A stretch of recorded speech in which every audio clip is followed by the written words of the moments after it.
All your glass auto needs. They're local and part of the community. Quack Glass is American-owned and Carolina-grown, serving both North and South Carolina, now with an opposite Carowinds. 866-787-8225 or online at quackglass.com. You can trust the Duck. Tonight's broadcast of Cyclone Football made possible in part by Chester County Natural Gas Authority.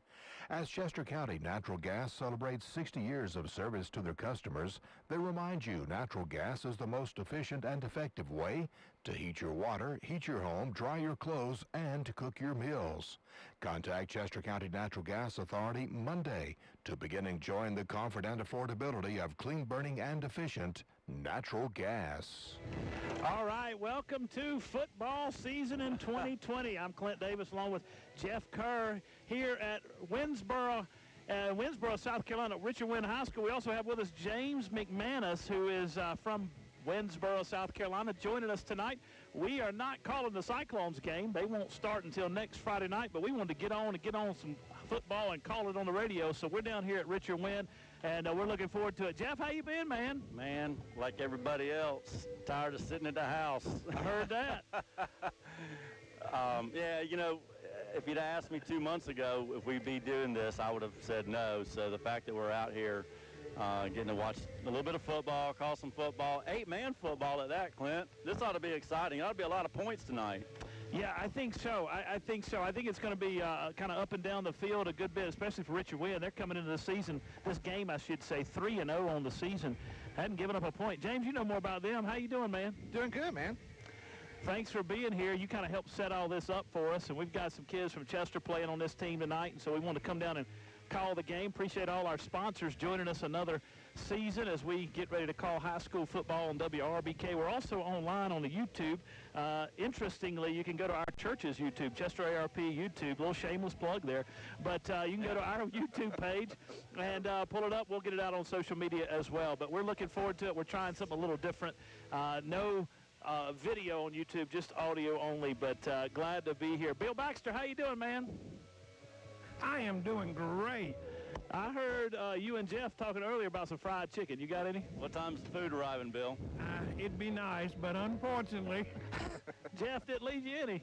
not a bit. Oh, I'm sorry to hear that. I'm sorry to hear that. Well, as Jeff Kerr said, we're in a situation we didn't think we would get to, did we? We thought with COVID-19 pandemic taking place, we wouldn't have high school football this year, but man, we are really glad to be here tonight.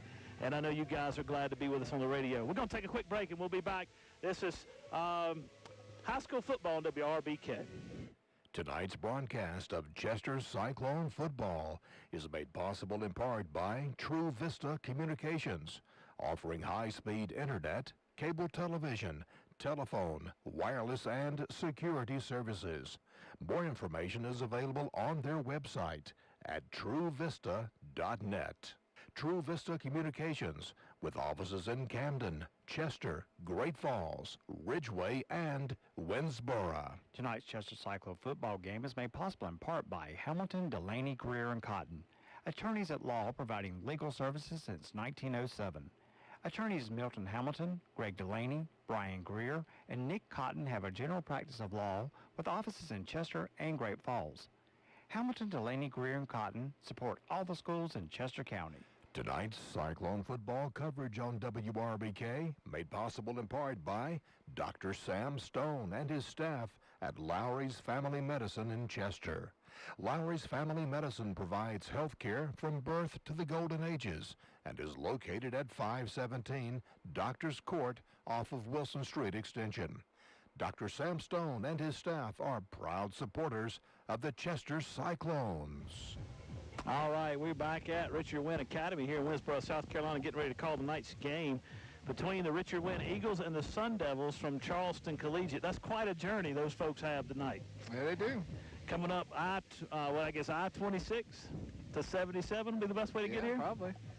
And I don't know. I don't see them, so maybe they're not here. You reckon they're here yet? I got a question for James. James, you ever heard Clint do a football game on the radio? A few times. Okay.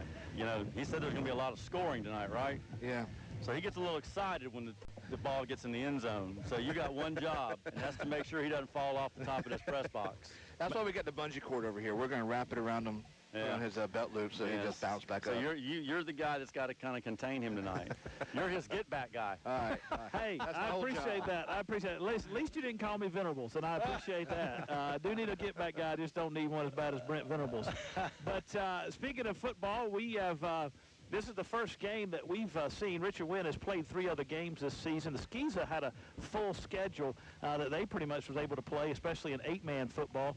And tonight we'll be playing 8-man football. A little different. I talked to Coach Paul Brigman earlier this week, and he's going to do he'll go over this a little bit on the pregame show. We'll have a coach's show, but Paul Brigman told me that really the main difference with 8-man football is you're obviously less 3 players on the field, so you don't have 2 tackles. So the offensive line is going to look a little different. You'll hear us say tonight that there are 3 guys on the offensive line, 3 guys on the defensive line. So you have 2 less linemen and then 1 less back in the backfield. So instead of 4 guys in the backfield, you have 3 guys in the backfield. And of course, Richard Winn's going to mix it up. They're going to run some spread. They're going to run some power football, a little double tight end sets. So they're going to do all those kind of things, or a tight end set, I should say. They're going to do all those kind of things. So basically, James, you were with us. Coach said basically they do everything that 11-man does, just without 3 players. Yeah, that's exactly it, yeah. Yeah. It's still football. It's footballs. Yeah, that's exactly right. Field's 100 yards long. The difference with the field is, and we were just commenting on this when we got here, you can look down from the top of the press box. We're outside in a beautiful day the Lord has given us, but you can look down and you can see the field is narrower than an ordinary football field. Jeff, I think it was, I told you, 43 feet wide, which is 10 yards wide, or 43 yards, which is 10 yards wider, narrower than a regular football field. Yeah, well, it's very obvious up here. But again, you've got, what, 6 less players on the field? Right. So, yeah, that extra yardage would make a big difference on a regulation field, so. Absolutely. It ought to be fun, though. I'm kind of looking forward to it. I've obviously never even seen a 8-man football. As a matter of fact, we were just talking about this before we went on air. The first time I ever heard about 8-man football was when Clemson signed the late, great Gaines Adams he played, I think, over in Greenwood somewhere, and he played for Steve Tannehill, the former Gamecock quarterback. Now, let me tell you something. Gaines Adams on an 8-man football field. Can you imagine? I mean, that was a man-child at Clemson. Can you imagine an 8-man football? So they base it off of the number of boys in the school. So you can have some beast. It's just based off the number of boys. It's not based upon the number of seniors, not based upon whether the number of those boys actually play football. It's the number of the boys. And I think Coach said in the high school, 9th, 10th, 11th, is that it? Or something like that? James, do you remember? It's either 9th through 11th or 8th through 11th. And so they base it off that. And so Richard Winn's actually got a large team this year compared to years past. And so, of course, they have 12 seniors on their football team this year. And so they'll lose a lot of good players. And so this will be a good year for them to make a run. We'll take a break, and we'll be back at Richard Winn Academy calling tonight's ball game between the Eagles and the Sun Devils from Charleston Collegiate. This Cyclone football game coverage is brought to you in part by MCON Construction, a general contractor using Nucor building systems. MCON specializes in industrial, commercial, and agricultural buildings, as well as foundation and renovation work.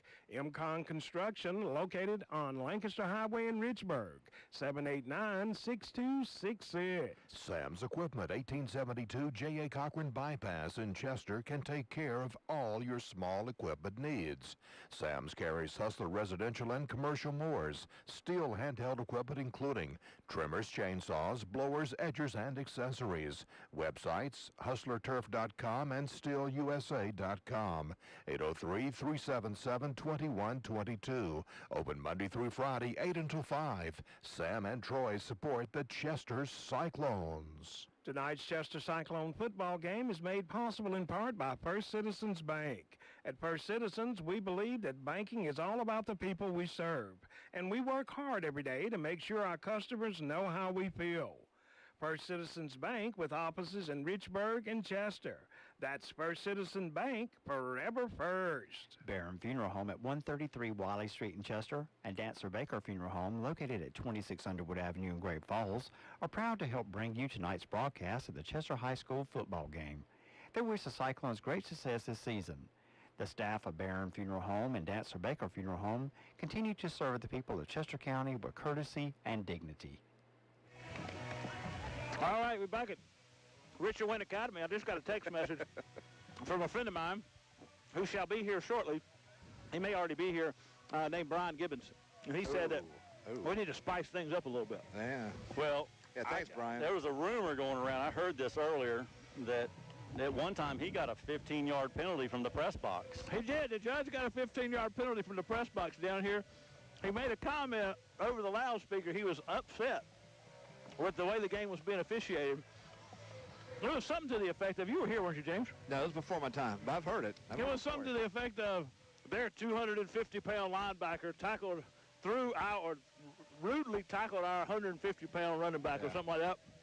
They threw the penalty, 15 yards on the press box. I'm all about that tonight. Judge gave some commentary. I'm all about that tonight. I want to see that tonight. Judge still gives commentary. He just turns the microphone off now. He knows enough to turn the mic off. The commentary still keeps up, though. And there ain't nothing wrong with that, man. That's how we do it. That's how we do it. We're actually looking forward to calling this game as we get going. We don't have a lot to discuss in our pregame as we usually do. We usually do our pick'ems, usually talk about games in the state. But with reference to public school, South Carolina High School League doesn't start until next Friday night. And so we'll be talking more next week about the Cyclones and about all the other high school league games that are going on. But we're excited about focusing in on the Skeeza here tonight. James, tell us a little bit about Richard Winn's region. I know that they are, there's one big classification, like 24 teams, I think, in the 8-man football in the state of South Carolina, which is surprising to me. There's that many. But tell us a little bit about, I know they're divided up in regions. Tell us a little bit about the region. Well, you know, it's kind of hard to define. It's not just geographical. Like you see, I believe this is a region game tonight, and these fellas are out of Charleston, right? So our region can go from Charleston over to Anderson. Okay. It's just how Skeeza decides to, whatever the formula they use each year to kind of break them up and divide them and put them together. Okay. But we can travel all over the place. I mean, we go over to Wardlaw, Lawrence. Now, where's Woodlaw? Wardlaw is over in Johnston. I know that because I'm looking at Max Prep. Johnston. Yeah. Where's Johnston, South Carolina? Over kind of between here and middle of nowhere, but it's kind of Lakeview, not Lakeview, but Lake City, Florence. Oh, down that way, number 9 area. Well, so we go over that way. You'll go down towards Orangeburg. So you got Wardlaw, you got, like I said, Lawrence. Lawrence Academy. What else? Anderson Christian. Oh, wow. Yeah. You have to go all the way to Anderson to play football? Do they have football? Yeah, I take that back. They don't football. We do volleyball. The team just went there this week. Anderson Christian does some sort of other different football. They do 11-man? No, I think they're 8-man.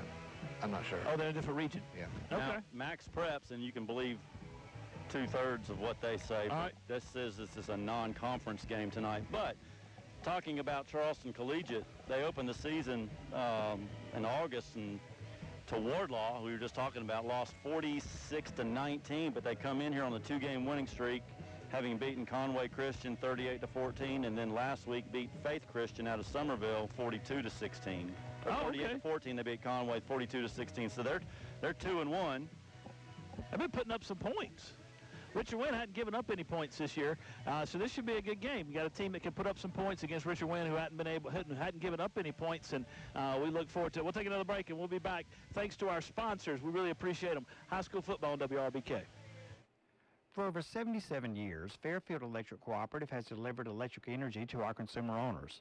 As a Touchstone Energy Cooperative, we are part of a nationwide community of local, not-for-profit cooperatives committed to enhancing our customers' lives and livelihoods by providing reliable power, high-quality customer-focused service, and valuable products and services. We're Fairfield Electric Cooperative, your Touchstone Energy partner, proud to be a part of tonight's Cyclone football coverage on WRBK. This broadcast of Chester Cyclone football is made possible by Polk Bell Bonds, serving Chester County for over 30 years. Polk Bell Bonds executes surety bonds in all state or federal courts and can provide GPS, electronic, or alcohol monitoring. Ned Polk is available anytime at 581-POLK, 482-POLK, 789-POLK, and 872-2222. Polk Bail Bonds. Tonight's game's made possible in part by Joe's Towing and Wrecker Service. Joe's Towing and Wrecker Service is located 2581 Lancaster Road in Chester. They offer local and long-distance towing, heavy-duty towing, and service 24 hours a day, 7 days a week. Joe's also does big truck repair along with truck and tractor tire service. More information is available at 581-5720 or 385-8610. That's Joe's Towing and Wrecker Service. All right, we're back here in Winnsboro, South Carolina at Richard Winn Academy, getting ready for tonight's ball game. Coach Paul Brigman's getting his Eagles ready. They're doing some stretching on the sideline here. I think I counted something like 25, 26 players for the Eagles tonight. We look down to the other end. The Sun Devils from Charleston Collegiate looks like they have 11. So certainly an 8-man football is in the cards for their school. Definitely. They have 11 players on the field, and they're doing some stretching as well. They can't afford any injuries. No injuries. You know, one time I did come to a game down here and watch some kids play, and the team had exactly 8 guys. They had 9, and one of them got hurt, and they finished the game with exactly 8 guys on the field. Now, I don't know what you would do if you got below 8. I don't know if you could play at 7, if you could take one off and play at 7, or you just have to call it a game. I don't know, but hopefully we won't find that out tonight. We don't want to see anybody get injured. No, we want a good game. We want to see the Eagles and the Sun Devils get after it here tonight. We've got a number of kids from Chester. We're looking forward to seeing them play as well, and we look forward to that. Now, James, you've got us up here on top of this press box, and it's nice up here. It's got a lot of nice air. The Lord's given us a nice night. It's a little humid, but are we going to have enough light? I'm worried. Are we going to have enough light to be able to see our rosters? Because we got flashlights on our phones. Well, because I'm looking around and I don't see a lot of light, buddy. They'll be fine. You think so? Yeah. We play at night all the time. I'm not saying you don't have enough light on the field. I'm talking about us up here. And if we don't, you're going to be held responsible for this. Can I make a correction from what I said earlier?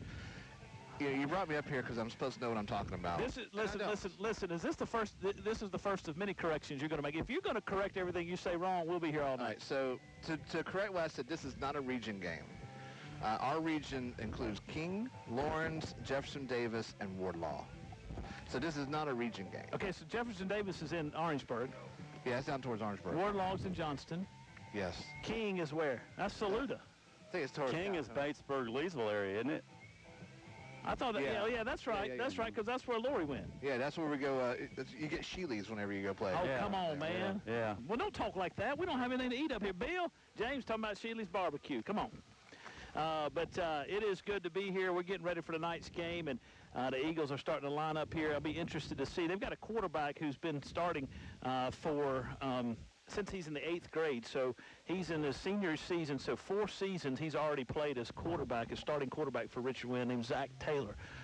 Coach Brigman calls him a coach on the field. He knows what to expect. He knows what he's looking for, and so I'm looking forward to seeing Zach play. I know Zach's cousin is Matt. Is that correct? Correct.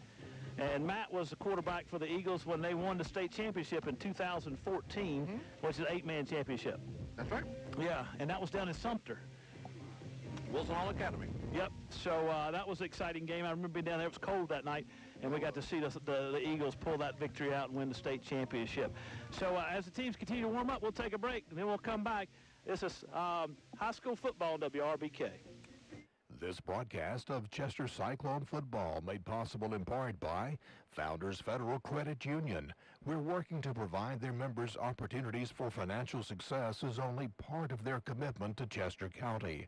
Founders makes it their mission to support this community, from arts to education to economic development. Founders, committed to bettering lives by bettering communities. Member NCUA. Tonight's football made possible in part by Burns Chevrolet Cadillac in Rock Hill, serving the area since 1923 and located off I-77, exit 82B in Rock Hill. Burns has new Chevrolet and Cadillacs along with a selection of pre-owned vehicles. Burns Chevrolet Cadillac, 800-681-7198 or online at BurnsChevrolet.com. Your right choice. All right, we're back here at Richard Winn Academy in Winnsboro, South Carolina. I understand that, just got a text message in the break from somebody who understands 8-man football, that you can finish the game with 7, though they've never actually seen a team finish with 7 players. But should be that would be an interesting experience, to say the least.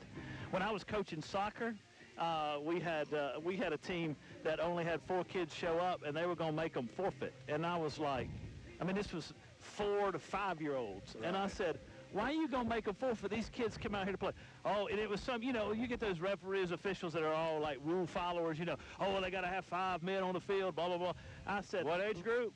4 and 5-year-olds. That's all I want, 4 on the field. That's right. I said, just put them on the field. And he said, well, Coach, you got 6 players. I said, that's fine. I can supplement them out. But let's play the game. These kids came to play. This is about kicking the ball and running up and down the field, getting exercise. And I can promise you that when you get home, after these kids have run up and down the field, their parents will be very thankful. Yeah.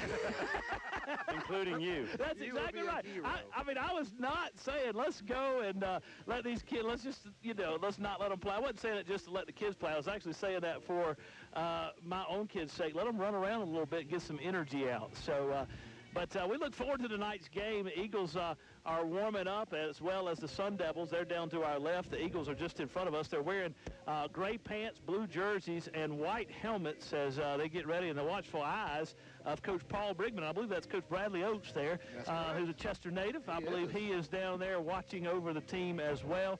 And looks like Richard Winn's got a number of coaches on the field, James. Yeah, so we also have Coach Ernie Hughes, who some folks listening may know. He's a well-known high school football coach in the state. And then Peyton Gilbert, the young man over there. He's just a Coach Hughes, Ernie coached at Buford, didn't he? He's coached all over the state. For sure. He coached at Fairfield Central for a while. We won't talk about that tenure. But he, the other 2 coaches out there, you got Peyton Gilbert, and he's Peyton just graduated 3 or 4 years ago, so he's young. This is his first year coaching with us. And then you also got Brent. Now, is Peyton in school and he's just helping out? Yeah, he's over at Newberry College. Okay. He comes over to help out with this. That's awesome. He was a good receiver on the team. I think he might have been on the state championship team with Matt Taylor and them. Okay. I can't remember. Okay. Peyton and his brother Coker played. Okay. And Coker played the line. But again, you got Brent Sylvia, who's a graduate of here as well. And Brent coaches he's the head coach for the middle school team as well. Let me tell you something, Clint. I'm looking at this Charleston Collegiate. And, you know, we're used to calling, you know, 3A, 4A, but some bigger teams. Right. There's a couple dudes out there that are like big kids that look very athletic. Yeah, they've got that one guy who's kind of the captain. There's 3 lines, he's the first in the middle line, and I tell you what, I'd line him up over the football. Now, I haven't seen him play, but size-wise and the way he looks, I'd line him up over football Absolutely. On any football team. He looks the part. Yes, now. Sir. Can he play? That's a whole other question. But he definitely looks the part of all the guys we see every year. Yeah. He looks the part. He looks the part. So. Yeah, they've got some dudes down there that look like they can play, and Richard Winn's obviously got a team. They play a lot of good team ball, and so it should be a good night. Scoreboard says 38 minutes to kick, so we'll take a break and we'll be back. This is high school football on WRBK. Tonight's Chester Cyclone football game is made possible in part by First Citizens Bank. At First Citizens, we believe that banking is all about the people we serve, and we work hard every day to make sure our customers know how we feel. First Citizens Bank with offices in Richburg and Chester. That's First Citizen Bank, forever first. Tonight's game is made possible in part by Quacked Glass, your mobile glass auto replacement service. Quacked Glass will come to you and solve your glass auto needs. They're local and part of the community. Quacked Glass is American-owned and Carolina-grown, serving both North and South Carolina, now with an office at Carowinds. 866-787-8225 or online at quackedglass.com. You can trust the Duck. Tonight's broadcast of Chester Cyclone football is made possible in part by True Vista Communications, offering high-speed internet, cable television, telephone, wireless, and security services. More information is available on their website at truevista.net. True Vista Communications, with offices in Camden, Chester, Great Falls, Ridgeway, and Winnsboro. eating dinner. All right, Burger, we're back here. chicken. Jeff's talking at the break. We're back here at Richard Winn High School. Jeff's talking at the break. One about the Charleston Collegiate athletes. They got some guys out there look like they've got some good skill sets, perhaps, and so we look forward to seeing them suited up and go against the Eagles on the field. Jeff's also talking about what's at the concession stand. Yeah. Our concession stand, our canteen is Well, they're known. probably listening, so It's you better known. boost them up a No, little bit, James. it's good food over there. You got your burgers, hot dogs, chicken, bowl of peanuts, nachos. Tell you what. You know, we had to do it leave. right. We We left do it right around here. We left Chester at 5:30. I'm trying not to eat dinner at 5:30. So I think tonight's special is steak and ribs and shrimp. What, a baked potato, twice baked potato? Yeah. I Some like it. fettuccine as well. Oh, no, I'm not, you lost me there. I'm not a big fettuccine guy, especially fettuccine Alfredo. I don't like the cheese Alfredo. sauce. Alfredo. That's a Gastonia way of saying it. But Really, Clint? hey, you know you like it. Of course. you seen Bill? I have several times. I saw Bill earlier this week. He's talking junk. He's always talking something. Me? Never. I know. But so yeah, well, look, always check out this. I tell you what, we come to Fairfield County. We know one thing's for sure: the food in the concession stand is going to be fantastic. James, you're vouching for the food here at Richard Winn. Oh, yeah. And I can tell you can't beat that pork chop sandwich across the town. I tell you what now. That's, And you pull a Fairfield Central, man, when they tailgate, but it smells delicious 3 miles out. let me tell you, that pork chop sandwich is fantastic across town over at Fairfield Central High School. I That's tell you the what, only thing that's fantastic. well, that's true. That's true. We got to start as we get ready for this game. We got to do a moment to talk a little bit about our beloved Cyclones, who will take the field next Friday night against Mid Carolina High School from over in Newberry County to get their 2020 campaign underway. Jeff, they had a scrimmage at the high school this past Saturday, and I talked to Coach Campbell today for a good bit of time, and he was telling me he was really pleased with how our guys, the Cyclones, held their own against South Point and Ridgeview. Neither one of those two teams are slouches. No, they usually have a few athletes. You know, it seems like 10 years ago when we won the state championship and Zan Dunham was a freshman, it's hard to believe he's a junior and he's still got another year past this one. I know, right? But you know, it's nice to have a veteran guy like that back to lead the charge. I understand he's gotten, you know, he's improved, which you would expect. Right. I mean, we're always going to have some skill players. We're going to have some guys that can play. So I'm excited to see, you know, I'm kind of excited to see the product. Yeah, I heard they scrimmaged pretty well against those guys last week and, you know, held their own. And, you know, if you can hold your own against South Point, you're going to hold your own against most anybody in the state. Absolutely. South Point has got some dudes, as you call them, and you know, I understand Kamani Tobias made some big plays for the defense, and I think we'll see some of the skill guys play them both ways. Zan Dunham, I think, is going to play some linebacker. I think Octavian the Tank Mentor is going to be down with his hand on the ground. I think he's just getting bigger and stronger as the years go on. Got Javante Jackson coming back. Javante will be back in the linebacker position, and so we got some guys that I think will play well. Defense is playing will be fast. Coach Talkman and Coach Caldwell have moved up. Coach Boyd left us and went to Mallard Creek, but Coach Talkman and Coach Caldwell Are they co-defense coordinators? Co-coordinators, good. Yeah, it's going to be it's going to be, you know, obviously a shorter season, right? And a lot of things can happen. I mean, we were talking about this on the way over here, but you know, Camden High School had to cancel their game, and then I read today next week Lexington and River Bluff were having a game scheduled next week and had to cancel it because of COVID. So I think we're gonna deal with that on and off, and just hopefully it doesn't affect the teams we play or anybody, honestly. But it's just going to be the new normal for this year anyway. For sure. I think we got to get through this year, and unfortunately, it's just going to continue to plague us until probably the end of next year. So how many games do y'all have on the schedule this year? Six. We could play 7, I think, but they choose to have an open week before the playoffs. I think so. Yeah. I think so. Versus 10. 10, okay. Yeah, 10. So cut 4 games off, and so picking up 1 non-conference, and then we had a fantastic non-conference schedule. I mean, we were South Point and Lancaster, and we had some really good. Woodruff. First Woodruff. I mean, you know, we still play Woodruff. We still play Woodruff, yeah. So that's going to be really cool to go over there to Willie Varner Stadium. But yeah, I mean, it's, you know, kind of stinks, but hey, the kids are going to get to play, and that's important. That's right. Well, we'll take a break, and we'll be back. This is high school football on WRBK. Tonight's Chester Cyclone football game is made possible in part by First Citizens Bank. At First Citizens, we believe that banking is all about the people we serve, and we work hard every day to make sure our customers know how we feel. First Citizens Bank with offices in Richburg and Chester. That's First Citizen Bank, forever first. Tonight's game is made possible in part by Quacked Glass, your mobile glass auto replacement service. Quacked Glass will come to you and solve your glass auto needs. They're local and part of the community. Quacked Glass is American-owned and Carolina-grown, serving both North and South Carolina, now with an office at Carowinds. 866-787-8225 or online at quackedglass.com. You can trust the Duck. Tonight's broadcast of Chester's Cyclone Football is made possible in part by True Vista Communications, offering high-speed internet, cable television, telephone, wireless, and security services. More information is available on their website at truevista.net.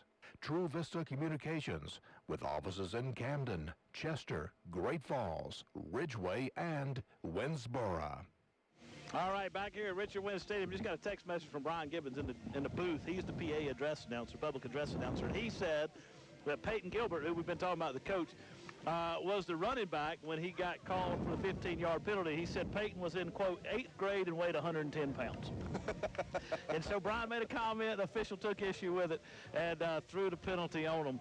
But as we get going, 30 minutes to kick off, we're going to get ready to hear from Coach Paul Brigman in just a moment from here in Richard Winn Academy. Interviewed him earlier this week. He's going to talk a little bit more about the Eagles, introduce them to you, talk a little bit about their season, and tell you a little bit more about 8-man football. He's a really super guy. I hope you'll listen to him and understand what he's bringing and the energy he brings to this football program and the excitement he has for these kids. They love him and they love playing for him, and I think there's a good reason for that, James. Yeah, he has a really good rapport with his players. He's a well-loved man. He's a good fellow. Very, very happy to have him here with us coaching our. He's head football coach. He's a head baseball coach, and he's our athletic director. He's a little busy. And he's our bus driver. He probably cuts the grass, too. He cuts the grass. He teaches. Yeah, he does. Sounds like a teacher to me. That's right. Sounds like an educator. Yeah. And let's just take a moment before we go off the air to applaud our educators all over the state of South Carolina. We've got many great ones in Chester. You got great ones here in Fairfield County. You got great ones at Richard Winn. They give tirelessly of themselves and want to support and see these students do the best they can do and are willing to do all kinds of different things. And this year, they've had a lot to address and a lot to work through, but they've done exceptionally well. And we thank you for it. Appreciate all you do. We also thank our sponsors for sponsoring us to be on the air for these high school football games. We thank you for listening. We'll take a break, and we'll be back with Coach Paul Brigman from Richard Winn Academy. This is high school football on WRBK. All right, well, I'm back here, and I'm with Coach Paul Brigman and getting ready for this week's ball game. Richard Winn taking on the folks from Charleston Collegiate. What is their mascot, Coach? They're the Eagles as well. Okay, so two Eagles going against each other this week. Should be a lot of fun. But before we dive into the ball game and what you're expecting this week, Coach, tell us a little bit about Richard Winn football. Just take a moment to introduce. We've had some pre-game time, talk about it, but take a moment from your perspective, introduce Richard Winn to our audience, and then we'll talk a little bit about 8-man football. Right. Well, we hope the people from Chester County and areas like that remember Richard Winn. Richard Winn has a very good history with people in Chester County. We've had students from Chester basically since we started the school 50 years ago. So we hope that some people are familiar. For people that aren't, we're a small independent school here in Winnsboro. We're about 30 minutes from Chester, from downtown Chester. We offer a little bit of a different educational experience here, and we're a growing school. We have picked up a lot of students over the last few years, and we're hopeful. We'd love to be back into the Chester market a little bit better than we are right now, but we're hopeful that something like this will give us some exposure and make people remember Richard Winn. Absolutely. Now tell us about Richard Winn. Has a little bit of a history football-wise. I think was a couple of years ago, you guys won a state championship. Is that correct? We did. Richard Winn has. I think we've won 3 state championships in our history here. We won back in the early 2000s. They won a couple of states. I think back-to-back states, and then in 2014. those were 11-man championships back in the 2000s, and then we won an 8-man championship in 2014. Right. So let's talk a little bit about 8-man football. A little different. First of all, how did they determine to go from 11-man football to 8-man football? Is there a formula set in place by the South Carolina Independent High School Association? They do. They set guidelines, and it's usually based on the number of boys you have in your school from the 8th through the 11th grade. Okay. And they take that number and they just then they put breaks in it. At a certain point they go from 11-man to 8-man. Okay. If you've only got it depends on the boys whether the boys play ball or not. It doesn't have anything to do with how many players you have on the team. Right. It's really more how many of those boys are in your school. I got you. And they set it up that way, and then they break us up into regions from there. Okay. So are there divisions in 8-man football as well? In 8-man football, we only have one division. Okay. So I think there's a total of 24 teams, something like that. We're broken up into an upper state and a lower state, and usually 2 regions in each one of those. Similar to what the high school league does as far as their preparation for their playoffs and their region champions and things like that. So. Okay. Well, that's great. Now, tell us a little bit about, 8-man football is going to have a little bit of a different, I would imagine some of the rules will be, I don't know how rules is the right word, but certainly some of the parameters of the field will be a little different. And you're missing 3 players, so where do you typically get those 3 players on offense? Right. Well, I like to describe it as basically it's the same as 11-man. We play without the tackles, offensively and defensively. Okay. It's basically the difference. Instead of where you would run a 5-man defensive front as a standard front, in 11-man we run a 3-man front. Okay. And you're kind of just missing those tackles. Same thing on offense. Center, 2 guards, and then we have our tight ends outside the guard. So the field is a little bit narrower, 10 yards on each side, narrower, makes it a little bit more competitive, not so much room to run with less guys on the field. So those things are a little bit different. But for me, and I always tell people, really, it's rule-wise and as far as the game goes, it's very, very similar to 11-man football.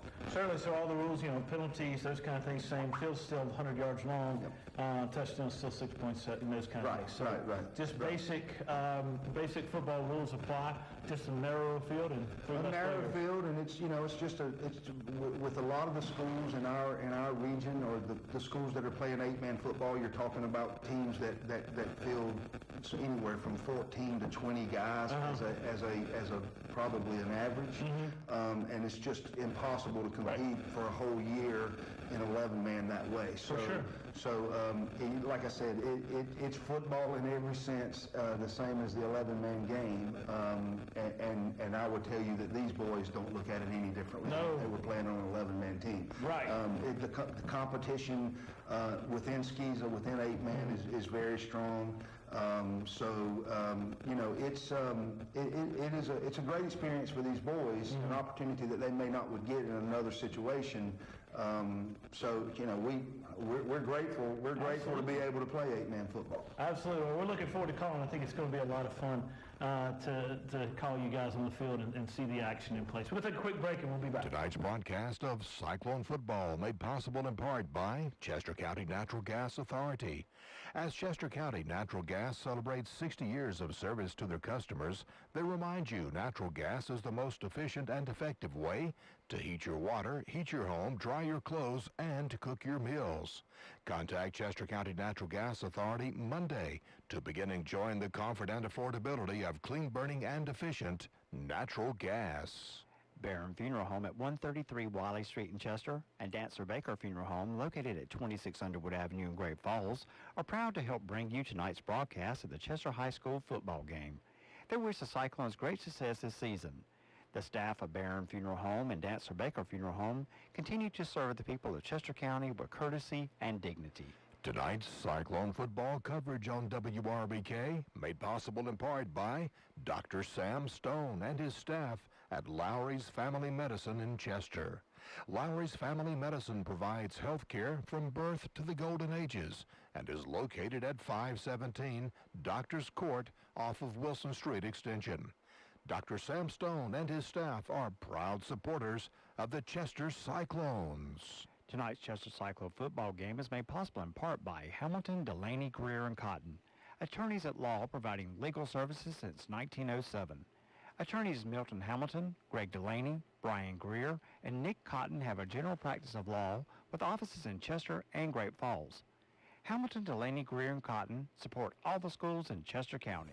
All right, I'm back here with Coach Paul Brigman to get ready for the ball game with Richard Winn, taking on the Eagles from Charleston Collegiate. Two Eagles going against each other. Coach, our public schools high school league doesn't start till next week, the 25th. But you guys play pretty much a full schedule, isn't that right? We do. We, Skeeza came out early and said that, said they were going to set their guidelines and that we were going to do our thing.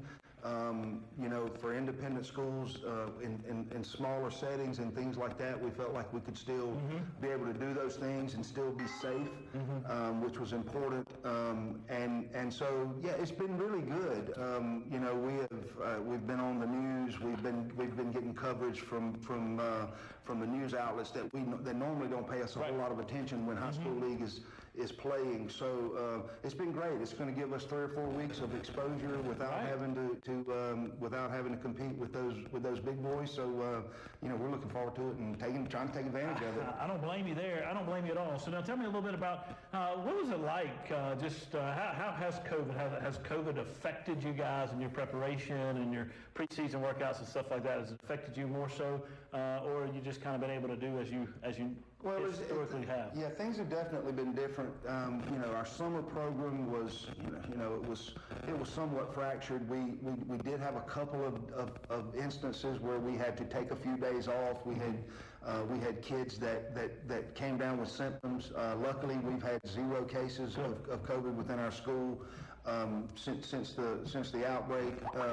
But we have had times where we've had to take a break from practice. So summer workouts were a little bit fractured. We were a week late starting, and then we missed some days. So we didn't really get to where we felt like we wanted to be when we started our official fall practice. But our guys have worked hard, and we felt like we were in pretty good shape by the first game, and obviously things have gone pretty well so far. Yeah, let's talk a little bit about that, Coach. I mean, it's really remarkable. You guys 3-0 in the season, and have had been able to put up some big numbers offensively, and defense has played really well as well. So tell us a little bit about the first 3 games of the season so far. Well, the old saying, you just play who's on the schedule. We have been fortunate. We have not faced some of our tougher competition. We tell our boys although our record is great and we've scored a lot of points and we haven't given up points. We haven't accomplished really anything. Right. All of our goals still remain in front of us. But it's been good. It's been good that we've had the opportunity to get some of our young guys some experience, which we feel like will play a huge role down the road when we get into the playoffs. So our schedule being the way it has been beneficial. Right. And then our guys, we have a real veteran group of guys. We have a committed group of seniors who have really set some high goals, and they are performing at a high level when we get them out there. So it's really been good to watch that the guys have been they've been so in tune with being ready and with performing. Sometimes people, teams tend to play down to the opponent, and we haven't had that issue yet. So that's fantastic. You talking about your veteran team? I think I did some brief counting. 11 or 12 seniors you have on the team? 11 seniors this year. Which is a huge number for an 8-man. Yeah, for sure. For an 8-man program. Well, your senior class is a really large class as a whole, isn't it? It is. Right. It's a little bit bigger than we're normally used to as far as a senior class, right? Well, that's fantastic. I know those guys have a lot of experience coming into the season, and they're playing really well football, playing really good football, playing at a really high level right now. And we're very thankful for that. And just as we go into the break, you mentioned that the schedule has set up nicely for you. Teams that you've played really hard, maybe not your toughest competition, but in some cases I think that's helpful because it gives you a chance to build some confidence Absolutely, as a team. absolutely, and I think that you know, we're really in a good place right now as far as our guys. We are playing with a lot of confidence, Right. and that helps when you are able to kind of work your way into the season, especially with the issues that we face in preparation during our summer workouts and stuff like that. So it's been it has definitely been helpful. Like I said, in the end you have to play everybody anyway. So. But we're looking forward to playing some tougher competition down the road. Absolutely. Well, let's take a quick break and we'll be back. For over 77 years, Fairfield Electric Cooperative has delivered electric energy to our consumer owners. As a Touchstone Energy Cooperative, we are part of a nationwide community of local, not-for-profit cooperatives committed to enhancing our customers' lives and livelihoods by providing reliable power, high-quality customer-focused service, and valuable products and services. We're Fairfield Electric Cooperative, your Touchstone Energy partner. Proud to be a part of tonight's Cyclone football coverage on WRBK. Tonight's game's made possible in part by Joe's Towing and Wrecker Service. Joe's Towing and Wrecker Service is located 2581 Lancaster Road in Chester. They offer local and long-distance towing, heavy-duty towing, and service 24 hours a day, 7 days a week. Joe's also does big truck repair along with truck and tractor tire service. More information is available at 581-5720 or 385-8610. That's Joe's Towing and Wrecker Service. This broadcast of Chester Cyclone football is made possible by Polk Bell Bonds, serving Chester County for over 30 years. Polk Bell Bonds executes surety bonds in all state or federal courts and can provide GPS, electronic, or alcohol monitoring. Ned Polk is available anytime at 581-POLK, 482-POLK, 789-POLK, and 872-2222. Polk Bell Bonds. All right, we're back here with Coach Brigman as we wrap this coach's show up. Coach, let me just ask you a couple of questions about your offensive schemes, your thought process, and what is your philosophy on offense? Obviously, no details and no giving off any secrets. We wouldn't want you to do that, but give us an idea of kind of what you think about offensively, your goals when you set an offensive team out on the field. Well, we want to be diverse in what we do. We face different defenses every week, and those defenses are going to have. They're going to have better players in certain positions, and we feel like we need to be diverse and be able to adjust our offense to different defenses.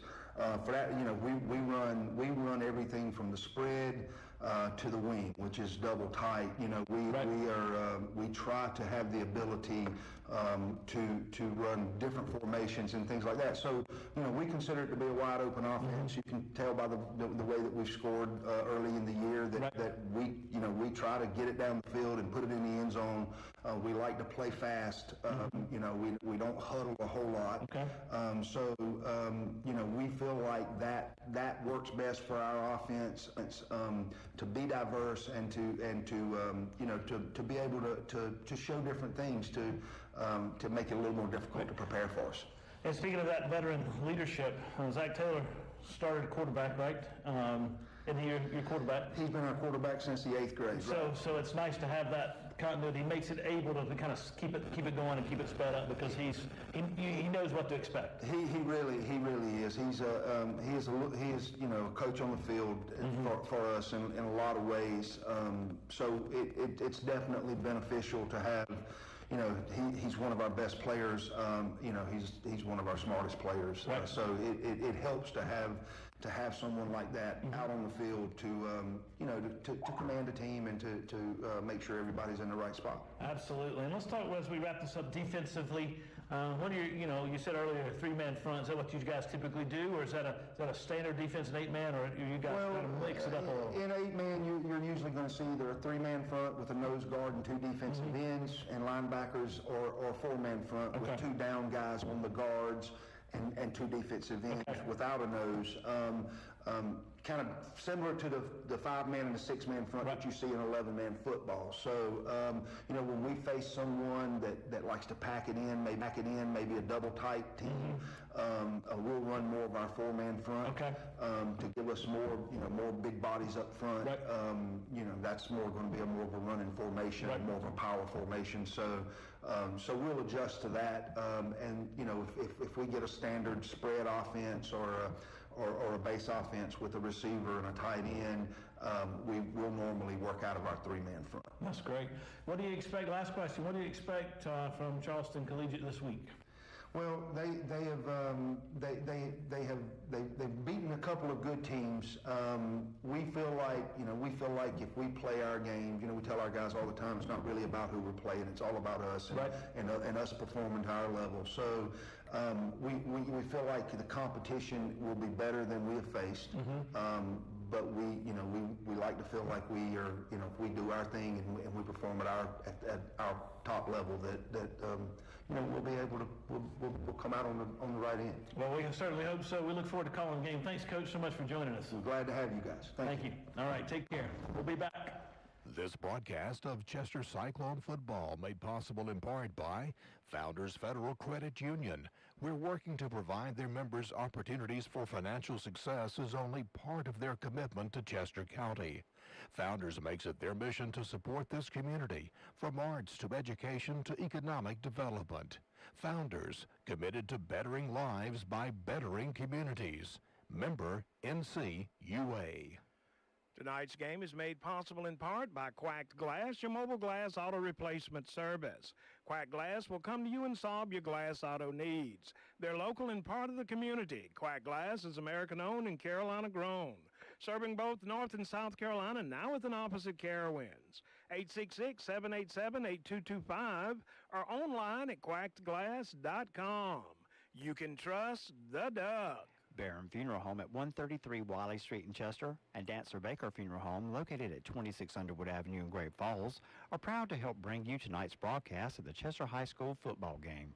They wish the Cyclones great success this season. The staff of Barron Funeral Home and Dancer Baker Funeral Home continue to serve the people of Chester County with courtesy and dignity. Tonight's Chester Cyclone football game is made possible in part by First Citizens Bank. At First Citizens, we believe that banking is all about the people we serve, and we work hard every day to make sure our customers know how we feel. First Citizens Bank with offices in Richburg and Chester. That's First Citizen Bank, forever first. All right, we're back here at Richard Winn Academy at Rough Field at Richard Winn Academy in Winnsboro, South Carolina. I'm Clint Davis. I've got Jeff Kerr with me and James McManus as he is filling in for Jim Fuller tonight. Fuller will be with us next Friday night as we start the Cyclone season, Cyclone's 2020 campaign. Tonight we're down here at Richard Winn. We're going to call a 8-man football. First time for Jeff to ever watch it. I never actually called it, never really spent much time around it. Should be an interesting experience. James, you're more familiar with it. What do you think about 8-man football? I mean, I enjoy it. You like it? Yeah. I mean, it's still football. Right. I mean, 8-man versus 11-man, it's still football. And, what makes it enjoyable is the kids. It's, like any high school ball. Right. You know the kids on the field. You're glad these guys get a chance to play. If it's 8-man, 11-man, regular season, shortened season, you're just glad they're out there to be able to play. So it's fun. It's still football. I think y'all will enjoy it. I'm looking forward to it. Probably have to keep your head on a swivel. Yeah, I would think so. I think that, I've followed it on Twitter a couple times throughout the last couple seasons, and already this season some the updates on the games. And one of the things I've noticed a lot is it seems a lot of yardage on kick returns. Kickoffs or punts, and a lot of kick return yardage. But you can imagine, you can outkick your coverage in any football, and you less players on the field, you really can outkick your coverage, which is something all three of us did when we married. But right, I'm not going to argue with that. But I think what you see, maybe not so much. I don't know. Maybe it's not so much with 11-man football. I don't know, but the schools you play. And you can really see the spread of talent they have in the school. Right. Richard Winn is blessed this year. Like you said, we have a heavy senior class. There's a lot of veterans out there. Some of these teams we play so far they've been younger. Right. Shows. Well, this team, Charleston Collegiate here, it only has 2 seniors. Richard Winn, in contrast, has 12 seniors. But this is a large senior class, one of the largest in school's history for Richard Winn. And so, obviously, they got a lot of experience, and a lot of these guys have been playing year in and year out. Go ahead, Jeff. So before we get started, I just want to give props to the concession stand here at Richard Winn. Hey, legit. It's legit. Legit crinkle fries. They had the Legit seasoning on, burger. right? Were they deep fried or baked? They were fried. Oh, come on now. They appeared to be fried. I like it. They tasted fried, so legit. Good. Okay. All right, we're going to take a break. There's a prayer, and we'll come back. Sam's Equipment, 1872 J.A. Cochran Bypass in Chester can take care of all your small equipment needs. Sam's carries Hustler residential and commercial mowers, steel handheld equipment including trimmers, chainsaws, blowers, edgers, and accessories. Websites, hustlerturf.com and steelusa.com. 803-377-2122. Open Monday through Friday, 8 until 5. Sam and Troy support the Chester Cyclones. Tonight's broadcast of Chester Cyclone football is made possible in part by True Vista Communications, offering high-speed internet, cable television, telephone, wireless, and security services. More information is available on their website at truevista.net. True Vista Communications, with offices in Camden, Chester, Great Falls, Ridgeway, and Winnsboro. Tonight's Chester Cyclone football game is made possible in part by Hamilton, Delaney, Greer, and Cotton, attorneys at law providing legal services since 1907. Attorneys Milton Hamilton, Greg Delaney, Brian Greer, and Nick Cotton have a general practice of law with offices in Chester and Great Falls. Hamilton, Delaney, Greer, and Cotton support all the schools in Chester County. Tonight's football made possible in part by Burns Chevrolet Cadillac in Rock Hill, serving the area since 1923 and located off I-77, exit 82B in Rock Hill. Burns has new Chevrolet and Cadillacs along with a selection of pre-owned vehicles. Burns Chevrolet Cadillac, 800-681-7198, or online at BurnsChevrolet.com. Your right choice.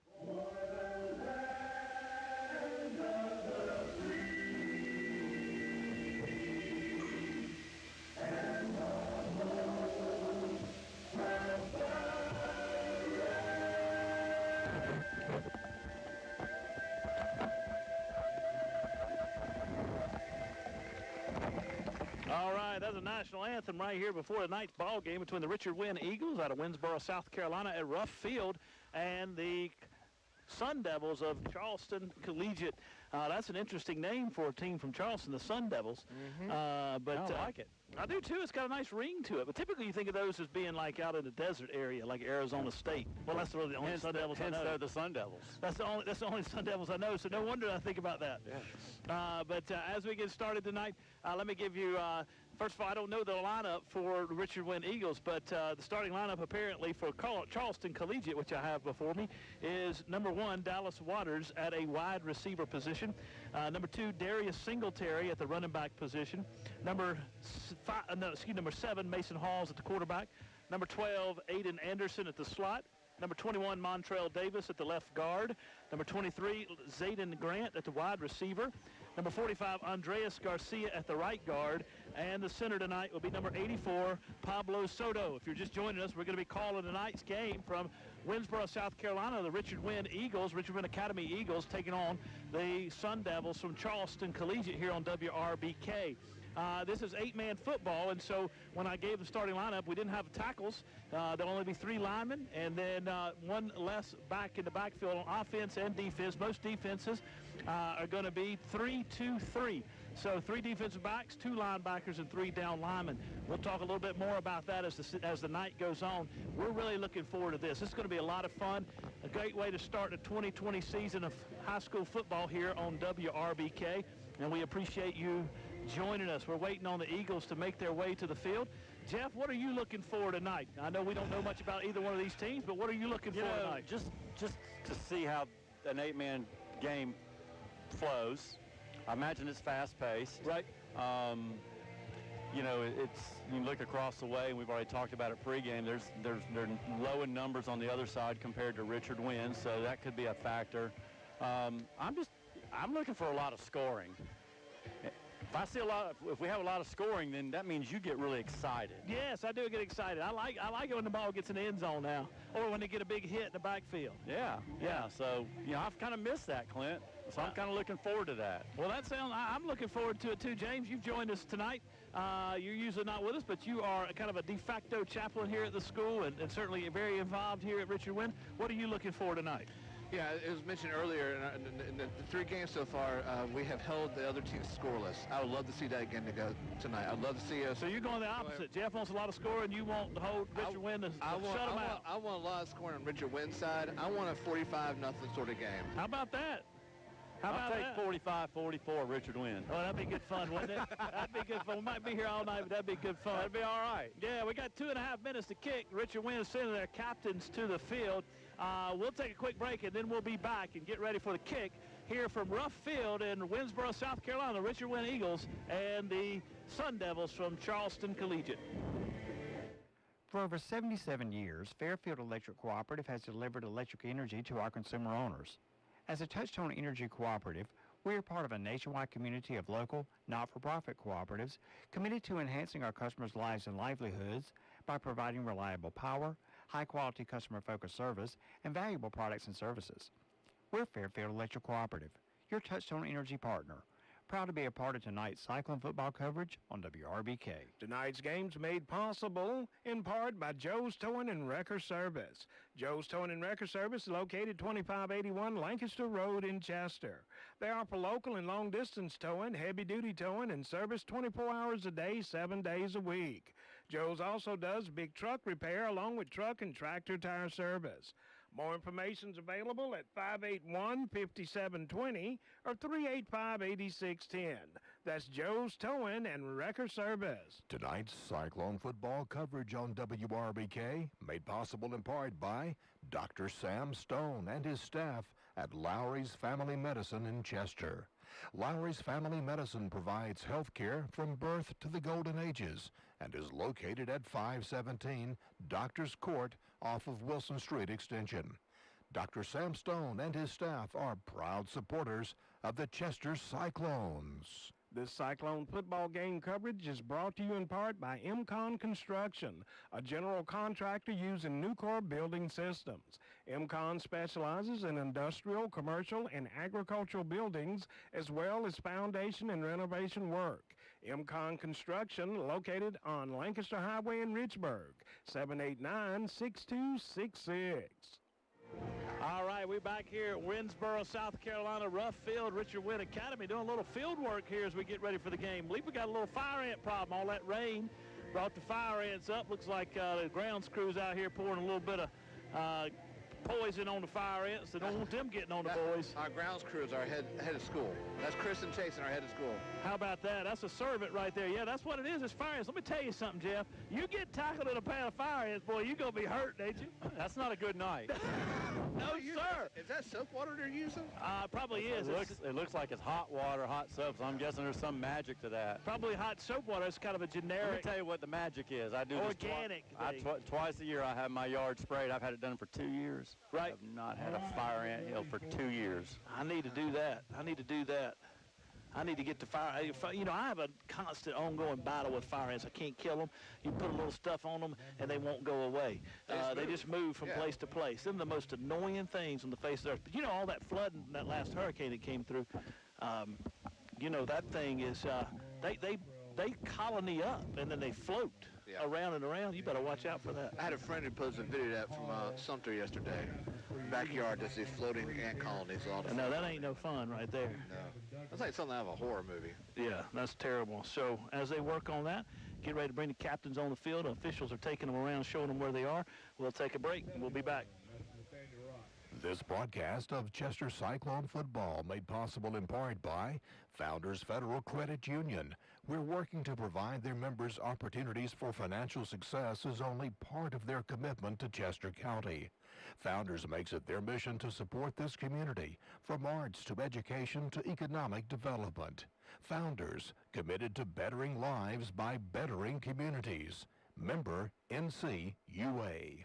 Tonight's broadcast of Cyclone Football made possible in part by Chester County Natural Gas Authority. As Chester County Natural Gas celebrates 60 years of service to their customers, they remind you natural gas is the most efficient and effective way to heat your water, heat your home, dry your clothes, and to cook your meals. Contact Chester County Natural Gas Authority Monday to begin enjoying the comfort and affordability of clean burning and efficient natural gas. All right, we're back at Richard Winn Stadium. It looks like everybody kind of like a hush over the crowd, like we're having I feel weird talking. Yeah, I know. It's like nobody's Like talking. a seance.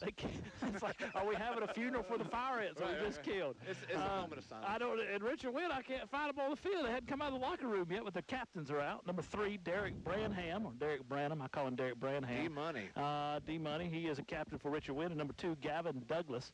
Captain's going to meet in midfield. They got one guy going forward. Derek's going forward. The captains for Charleston Collegiate are number 12, Aiden Anderson. Number 7, Mason Halls. And it looks like number 21 will be Montrell Davis. And they're meeting in the middle of the field for the coin toss. Officials are giving them instructions for the game. Every official, for the most part, is masked up. They have masks available to them as the guys are trying to maintain their distance here in the post-COVID 2020 football season. So as the team's captains are on the field, we'll be waiting on the coin toss, which should happen momentarily. Yeah, you look at the rosters, and Richard Winn's got more seniors than Charleston Collegiate's got players. Right. You got some young players. You got and a there's couple 2 of eighth graders. Yeah. Coin was tossed. Looks like Charleston Collegiate has won the toss, and the officials are giving them word. Looks like they have decided to take the football, and Richard Winn will, looks like Richard Winn is going to receive. Charleston Collegiate deferred the kick, the football. Looks like Richard Winn is going to receive. Their backs are going to be to our left, so they'll be moving from left to right across the radio dial, as we call this football game, or across your computer screen. And we're looking forward to getting this underway. Let's take a quick break, and we'll be back getting ready for tonight's ball game between the Richard Winn Eagles and the Charleston Collegiate Sun Devils. Barron Funeral Home at 133 Wiley Street in Chester and Dancer Baker Funeral Home, located at 26 Underwood Avenue in Great Falls, are proud to help bring you tonight's broadcast of the Chester High School football game. They wish the Cyclones great success this season. The staff of Barron Funeral Home and Dancer Baker Funeral Home continue to serve the people of Chester County with courtesy and dignity. Tonight's football made possible in part by Burns Chevrolet Cadillac in Rock Hill, serving the area since 1923 and located off I-77, exit 82B in Rock Hill. Burns has new Chevrolet and Cadillacs along with a selection of pre-owned vehicles. Burns Chevrolet Cadillac, 800-681-7198 or online at BurnsChevrolet.com. Your right choice. All right, we're back here. The Richard Winn Eagles are making their way slowly to the football field to get ready for this game. The kick was scheduled for 7:30, running a few minutes late. The Charleston Collegiate guys are on the field ready to go. They got the ball teed up, and they're getting lined up. 8 men on the football field in kick formation. Looks like the kicker is going to be number 4 for Charleston Collegiate, Julian Williams. Julian Williams, number 2, is out there talking to the official, Darius Singletary. He's a starting running back. He's a junior, and he's getting ready to get his guys lined up. Richard Winn's coming out. They're getting ready to run through the banner here. It says, "I think you can beat us now." That's a fantasy, and so there you go. It's a fantasy according to the Richard Winn Eagles, but hopefully they'll get on the field in a minute and we'll get this game underway. Here they come, and they busted through that banner carrying the American flag. Number 18 is the flag bearer, Joey Bannister, bringing it on to the field tonight. So the Eagles are getting ready to get this game underway. Here comes Coach Paul Brigman and his assistant coach Peyton Gilbert across the field as well.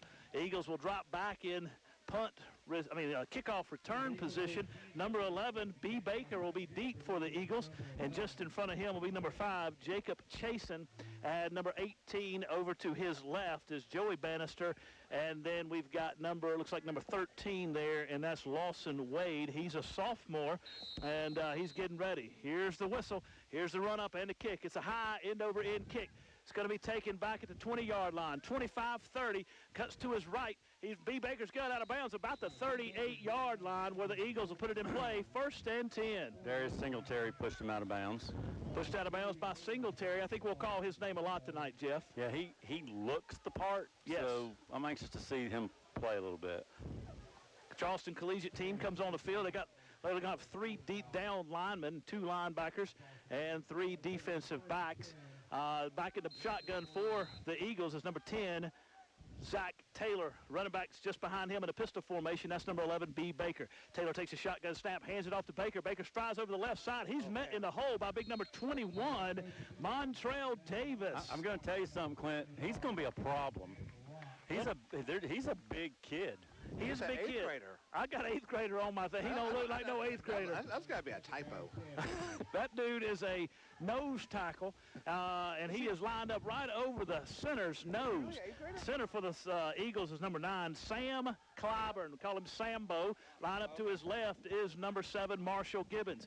And to the right of him is number 40, Sammy Bannister. Taylor takes a shotgun snap, hands it off to Baker over the left side. This time he's got a little bit of running room. He's spinning free, and the ball's out of his hands. It looks like that the Collegiate Sun Devils recovered the football. Number 84 stripped him. Pablo Soto on the recovery. Pablo stripped B. Baker and recovered it himself. That was quite an athletic play there, Jeff. Sun Devils are going to have great field position. Turnover by Richard Winn on their first drive. Let's see what I'm going to tell you. They got some size. They got some size. It's going to be a problem up front for the Eagles, especially early on. We'll see if the Eagles' depth will be able to wear them down. The Eagles are going to be in a 3-2-3 defense. 3 offensive linemen for the Sun Devils. They'll take the ball over just on the Richard Winn side of the 50-yard line. Quarterback is number 7, Mason Halls in the backfield. Sends a man in motion. Right, left. Ball hits number 12. The motion man falls on the ground, and it looks like Halls tried to get it and run, but the Richard Winn Eagles tackled him and then stripped him. Number 40, Sammy Bannister, recovered for the Eagles. So that's turnabout's fair play. The Eagles take it over, 1st and 10. Looks like Aiden Anderson, the man in motion on that play, got hurt. The ball actually, when they snapped it, hit him in the leg. Eagles take it over, 1st and 10 on the 45-yard line of the Sun Devils. So no harm, no foul with the initial turnover for the Eagles. They're moving left to right, wearing blue jerseys, gray pants, and white helmets. Sam Clyburn brings his offensive line up to the ball. Marshall Gibbons to his left in the left guard. To his right, Sammy Bannister, number 40. Taylor sends a man in motion across the formation. It's a jet sweep. Hands it off to number 4, Drew Caldwell. Drew gets around the outside. He gets about 4 yards before he's tripped up by number 2, Darius Singletary. Yep. Now, you'll see Drew come in, also the quarterback as well. It's kind of a dual quarterback threat, but they keep him out there for some running and running back and wide receiver. 2nd down and 6. Switch out every once in a while. 2nd down and 6 for the Eagles. Ball's just on the left side of the Sun Devils' 40-yard line. Sam looks at his wristband, waits on the call from Zach Taylor. Zach's got a man in motion now. Number 18 moves from Joey Bannister from his left to his right. Zach takes a shotgun snap, rolls to his right, throws out here in the flat, but his running back his receiver fell down. Drew Caldwell, ball falls incomplete. 3rd down and 6 here. Tell you what, man, we just got into the right into the momentum here. Didn't we not? I mean, this game just, it got good from the get-go, didn't it, James? That's how it starts. That's how we do it around here. Jump right in, Eagles. How about you, baby? How about you? Eagles bring up a tight end on the left side of the formation now. That's number 15, John Russell. Shotgun snap. Quarterback keeper hands over the 40-yard line. Oh, Zach Taylor lowered his shoulder, and he bowled his way to the 35-yard line, to the 34. That's a 1st down for the Eagles. That was a hit, too. But he's a thick kid. Yeah, he's a stud. He's solid, isn't he? Eagles in the pistol formation. Taylor in the shotgun, takes a snap, hands it off to his running back, B. Baker, over the right side. B gets down to about the 31-yard line before he's tackled by a host of Sun Devils. Who made that tackle, Jeff? Looked like 71 was in there. Looks like 82 was in there. Aaron Jacques, 9th grader. Nathaniel Rock.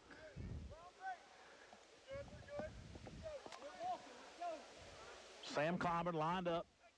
John Russell stays in the game on the left end position beside Marshall Gibbons. Sends a man in motion. That's left to right. Hands it off. Zach Taylor does to B. Baker. B runs across, tries to stick his nose upfield, gets to about the 26-yard line before he's tackled. About 3rd and 1, maybe. 3rd down 1, maybe. Yeah, 3rd down 1, 3rd down 2. Tackled out there by number 1, Dallas Waters, who's a junior. He's a small junior. 3rd and 1. Who's this? Number 1 for the Sun Devils. Yeah. 9 on the first 2 plays. Not as big as 84. Gavin Douglas and Drew Caldwell split out to the left of the formation for the Eagles. Caldwell's in the slot. Taylor's in the shotgun formation. Takes the shotgun snap. He fakes the handoff, and he goes up the middle. He's on his feet, 12-yard line, but he's out of bounds. But there's a flag on the play. Holding. Well, I'm assuming it's going to be holding. Whitehat threw it, didn't he? Yeah. Looks like it's going to be on the Eagles. Going to push them backwards.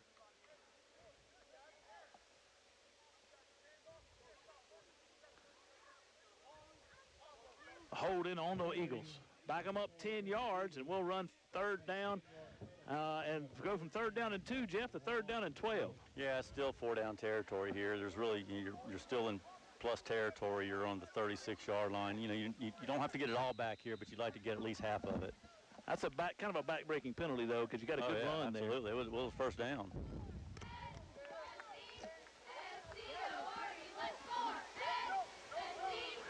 Taylor's in the shotgun formation. Takes a snap. It's a low snap. He bobbles a little bit. He gets his handle on it now and throws it across. Oh, nice play. Nice coverage out here by number 4. He tried to hit his man, Julian Gavin. Williams on the cover. That was a really nice play by the defensive back. Good play by Julian Williams. He tried to hit Gavin Douglas. That was a great play, Jeff. He played him perfectly. He did, and, he did everything right and had his, didn't look like he had his arms wrapped around him and just made a nice play with his front shoulder. 4th down and 11 for the Eagles here. Ball's on the 36-yard line of the Sun Devils. Zach Taylor's in the shotgun, stands at his own at the 40-yard line. Takes a shotgun snap. Looks like the Eagles got away with a couple jumping sooner. Taylor throws it downfield, and he has Drew Caldwell, and he's just outside of his outstretched arm. Yeah. Man, threw it about a foot too far. That would have been 6 for the Eagles. Easy. So the Eagles turn it over on downs here. So we've had a good little game so far, guys. Yeah, it's been played between the 45 and the 45. Absolutely. Sun Devils take it over 1st down and 10. Their second offensive play of the game. Their first one was a fumble. So they take it over on their own 36-yard line. Quarterback is number 7, Halls. Mason Halls. He's a sophomore. He's in a narrow pistol. He's real close to the man in motion. Got a left guard moved over here, number 71, Nathaniel Rock. I'm anxious to see number 7 getting some space.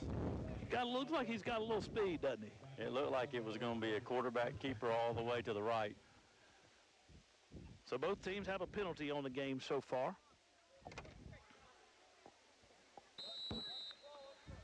The official blows it into play. Sun Devils look on their wristband. Nice little crowd here tonight. Some people in the stands, some people in their lawn chairs out in the end zone. Taking it easy. Center's got his hand on the ball. Hall's in the shotgun, waiting on the snap. Calls his play, takes his snap. He's going to fake the handoff. He's looking to try to make a throw. He's got to try to get free. The Eagles are there, though, and he's hitting the backfield by number 9. That's my man Sam Clyburn. Made a good stop for the Eagles after he gained about 2 yards back. So brings up 2nd down and 13 for the Sun Devils. Sam hung on to him for a couple yards there, too. Sam got him. Sam hit him hard. He was trying to break free.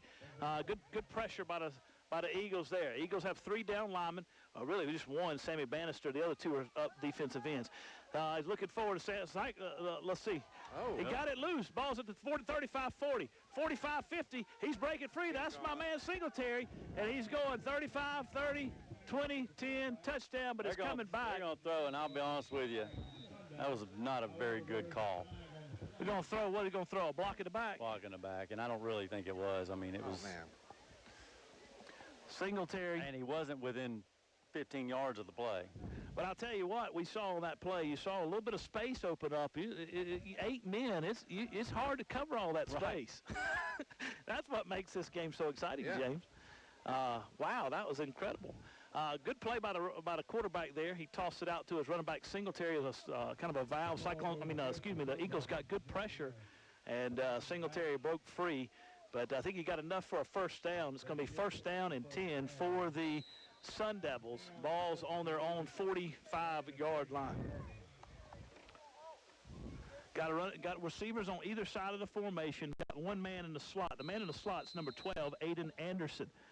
Quarterback's in the shotgun. He's really close, though, about 3 yards behind the center. Takes a shotgun snap. It's a low snap. Hits him in his knees. He's going to run to his right. Quarterback run all the way.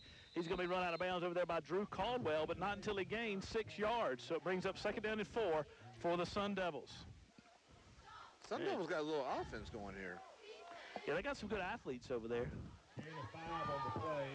Brings up second down 5. I can see how they put up big numbers the last 2 weeks on offense. Number 1 split out to the left for the Sun Devils. That's Dallas Waters. Man in the slot to the right and a receiver out there. Number 23, Zayden Grant.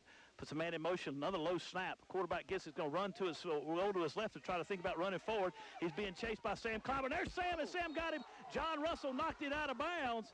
But after the sack, knocked the ball loose, but the quarterback was able to recover it. Mason Halls. Big hit out there by John Russell from his defensive end position, and Sam Clyburn. Sam was not fooled. Number 7, all he needed to do was just get the, throw the ball out of bounds or do something with it. Run on the play brings up third down and 9 for the Sun Devils. Bringing in the third down defense here for the Eagles. Giving Sammy Bannister a little break. Brought in number 10 to be over the nose tackle. That's Zach Taylor. Marshall Gibbons is in at the middle linebacker here. Sam Clyburn and John Russell still out in the backfield. Low snap, quarterback's down on the ground. So it's going to bring up fourth down and long for the Sun Devils. They've been having issues with their snaps. I don't think they've had a clean snap yet. Halls did the smart thing, though, fell on it. We're going to punt it away. Number 1, Waters is the punter, deep to receive the punt for the Eagles. Be number 11, B. Baker. B's going to stand about his own 27-yard line, waiting on this punt. Punter Waters have his feet on his own 30. Wet ball's going to be an issue. I mean, there's still a lot of water on that field. Much rain as we've had. In Center's trying to. You're exactly right, Jeff. I'm sorry to interrupt you. Center was trying to dry it off. Going to reset the play clock. Waiting on a snap. The Eagles getting ready in the punt return. Got a movement on the left over here by number 12, Aiden Anderson. And going to back them up 5 more yards, be fourth down and 16. You know, they've been struggling. Like James said, they've been struggling with the center to quarterback exchange. And I don't know if it's the same guy snapping on punts, but you're going back another 10 yards. Yeah, this is maybe a different guy, but you're right, Jeff. Had some problems with that, and then also had some problems with motion. This is going to be a snap it roll back there, and the punt is off the side of the foot. It's going to roll over.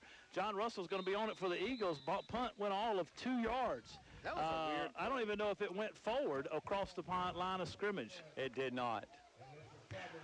He did punt it forward, but I don't believe that. It did not get to the line of scrimmage. I don't believe he was ready. It was a negative 2-yard punt. It was a negative 2-yard punt. I don't believe the punter was ready. The ball was snapped. Was ready. Yeah, they had one guy was moving to get in position. Yeah.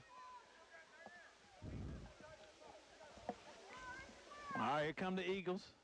Sam Clyburn at the center position. He needs to punt it 62 yards next time to have an average of 30. Tyler Tanner line up at the right end. Oh, the Eagles going to be tight here in a tight formation of wing-backs. Hands it off on the end around to B. Baker. B's going to drive himself over the 30-yard line. Followed the blocker there. Big Marshall Gibbons, number 7, opened the hole for B. B got down to the 28-yard line. He gained about 8. That's second down and 2 for the Eagles. Oh, Jacques Cousteau took him down. No, Aaron Jacques, 82.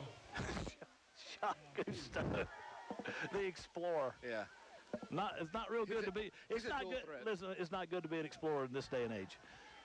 Taylor takes a shot, takes the snap under center, hands off. Same play again to Baker. Baker's the 20-yard line down to about the 16-yard line. That's enough for Eagles first down. Now the Eagles got a little something going here in this power formation, Jeff. Yeah, it's causing some problems, and we've talked about it. We're not even 7 minutes into the first quarter, but at some point in time, fatigue is going to play a factor with these guys. 5 minutes to go in the first quarter. Still no score. Eagles with their third possession of the game.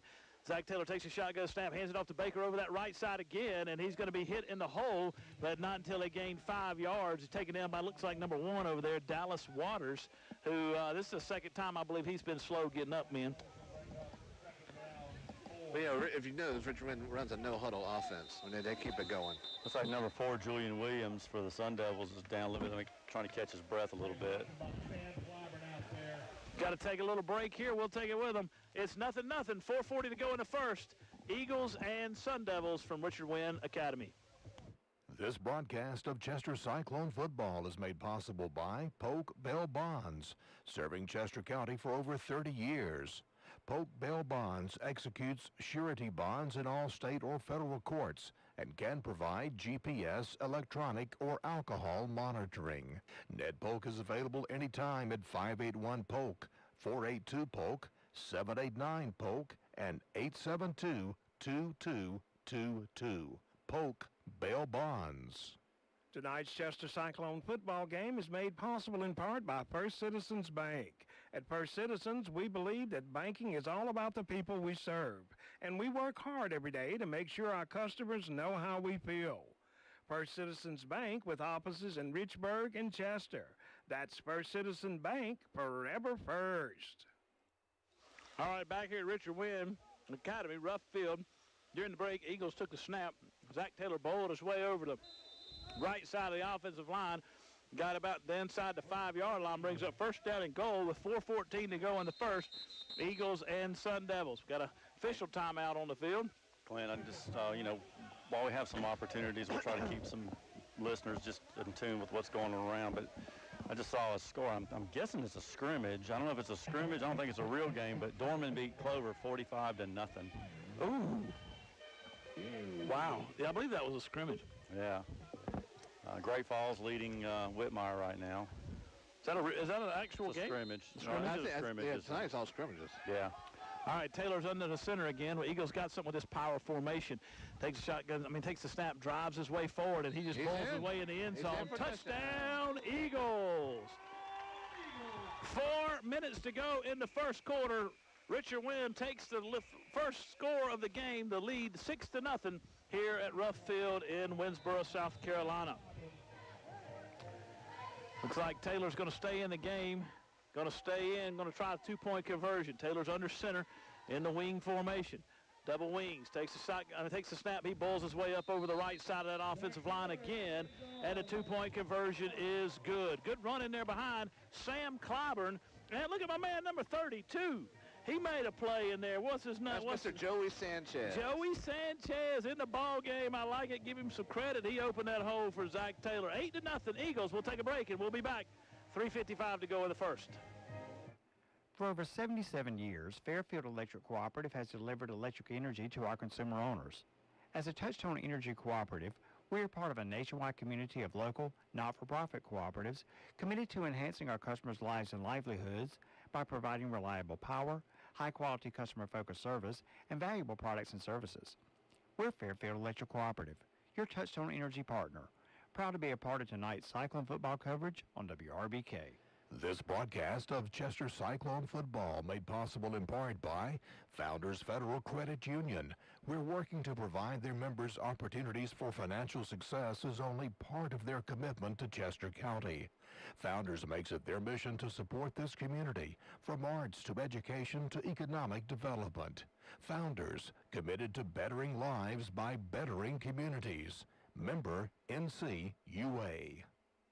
All right, Eagles on here, up 8-0, getting ready to kick off. Looks like number 3, Derek Branham, is going to kick it off for the Eagles. Deep to receive the kick for the Sun Devils of Charleston. Collegiate is number 1, Dallas Waters. Derek's got his hand up. Here's the run-up and the kick. It's a squibbly kick. It's going to go over to the left side, and I believe it's going to roll out of bounds, and they'll throw the penalty flag, and it looks like the Sun Devils will take it over 1st and 10 on their own 35-yard line. I think it's important for the Sun Devils to hold the football and sustain a drive and obviously try to get in the end zone, but they need to keep the ball out of Richard Winn's hands for right now, because defensively they're going to get tired at some point in time. We're in the first quarter, and again, we talked about this earlier. They got 11 guys. Right. Where's Pitt? Yeah, they need to do something here on offense. They're only going to make them re-kick it. I think that's a good strategy in 8-man football. He has a lot of ground to cover with 8 guys. So, for sure, I don't blame you. I typically would have been, if I was a coach, I think I'd just take it at 35 every time it goes out of bounds. But that's just... No, that's the Wolfpack mentality. Yeah, just that's true. That's true. You know, we don't want to overdo it. Hey, y'all see, there you go. Sun Devils going to take it on the 35. They made a decision. You going to not complain as much this year? Did they get a new, defensive coordinator or somebody this year? They did. They got a new coordinator, and they got a new offensive coordinator. You excited? Well, yeah. You know, I was excited. They were supposed to play this past Saturday. Yeah. They come down with the COVID, so they had to delay it. So who knows, man? They're playing this. They're supposed to play Wake Forest tomorrow. Yeah. In the evening, night game in Carter Finley Stadium. But ain't nothing better. No, but Roy won't let anybody come. Hear He said no. Roy has killed the atmosphere. Well, now they have let parents come. Well, that's smart. Thank you, Roy, for finally making a good decision, letting parents come. All right, Hall's in the shotgun. It's a narrow shotgun, takes a snap. It's a low snap, fakes the handoff across the middle. He throws it incomplete. Try to hit number 12, Aiden Anderson on a deep end route, and the ball falls incomplete. Brings up 2nd down and 10 for the Sun Devils. We're talking about letting the parents in. You can have restaurants at 25-50% capacity, but you can't put 100 parents in a 60,000 That's ridiculous. stadium. That was ridiculous. That just makes 0 sense to me. Outside. Yeah. That's ridiculous. All right, ball's on the 35-yard line of the Sun Devils. They're moving right to left. They're wearing white pants, white jerseys, and yellow helmets. They look pretty sharp out there. Center's over the ball, got tight end on the left side of the formation. Quarterback's in the tight shotgun, waiting on the snap. He gets it. It's a decent snap this time. He drops back. He's going to try to throw a fly pattern deep down the field. That's a man out there, and Anderson had to turn into a defensive back, or my man Drew Caldwell would have had an interception. You give number 7 a little bit of time. He actually showed some arm strength on that. I think he got hit too. You know what? You know who I don't see out there? Who's that? I don't see Singletary out there at all. I mean, I don't even see him on the sidelines. I mean, I got 10 guys. Got 2 guys on the sideline. He's over there on the bench. He's over there on the trainer table. Ooh. Looks like we got a penalty on the Sun Devils. I believe it illegal use of the hands to the face. Eagles getting good pressure in there. I didn't see him over there on the table, but you are correct. 15-yard penalty face mask on the offense. Eagles putting a lot of pressure on the quarterback. The offensive lineman had to do something. He grabbed a face mask. Can't do that. Back him up 15 yards. So it goes from 2nd down and 25 now. Replay the down. 2nd down and 25. 3:43 to go in the first. 8-0. Eagles over the Sun Devils here at Richard Winn Academy. Got 3 receivers to the right side of the formation now, and no running back. Now we got a stoppage in the play. Back judge stopping the action. It's been a lot of whistles so far. I'm not sure the officials have I'm beginning to wonder if the officials communicated before the game. Did they develop a game plan before the game? That's a Jim Fuller question. He's not here to answer. I know. Fuller was upset that he couldn't be here tonight. He had to work all day, and he's, I mean, this was his shtick, wasn't it? This was. I mean, 8-man football, he could be he'd be like the Herb Street tonight. He said, and I quote, "I really hate it because I was hoping I might see some of my officiating buddies." I said, "Jim, I don't know if those buddies would want to see you after some of the trouble you done caused on the officiating field." He just threw the flag. He did. There's some strange situation here. I don't know what's going on. Legal substitution on the offense. 5 yards, 2nd down. Legal substitution. That's hard to do with 10 guys. Well, apparently they had 9 in the huddle. Ran one off. Had brought one on when one was still in the huddle. Can't do that. 8-0. Richard Winn on top of Charleston Collegiate. 3:33 to go in the first quarter. I think the stars of this game so far have been the officials. As the season goes on and as the seasons change, one thing never changes: our ragging on the officials. Well, when they're asking for it, you got to give it to them. That's right. Quarterback is in a shotgun formation. He's looking over the offense. He's got 3 receivers to the right side. He's got 2nd down and a boatload. Waiting on the snap. He's got it. He's going to roll to his right to try to throw downfield. John Russell's putting the pressure on him, and John Russell throws him out of bounds at the 10-yard line. He lost about 6 on the play. Brings up third down and even farther boat ride here. JR shut the door on them. I believe the ball's going to be spotted at the 12-yard line, maybe 13. So, third down and a boat ride. I tell you what, if they get the first down, this is one of those, you go on a boat ride, you go so far, you got to get some Here's ice what they cream need at to the end do. of it. They need to throw a pass and hope for pass interference. Do something here. If they get the first down, we need to take them a Nutty Buddy ice cream cone.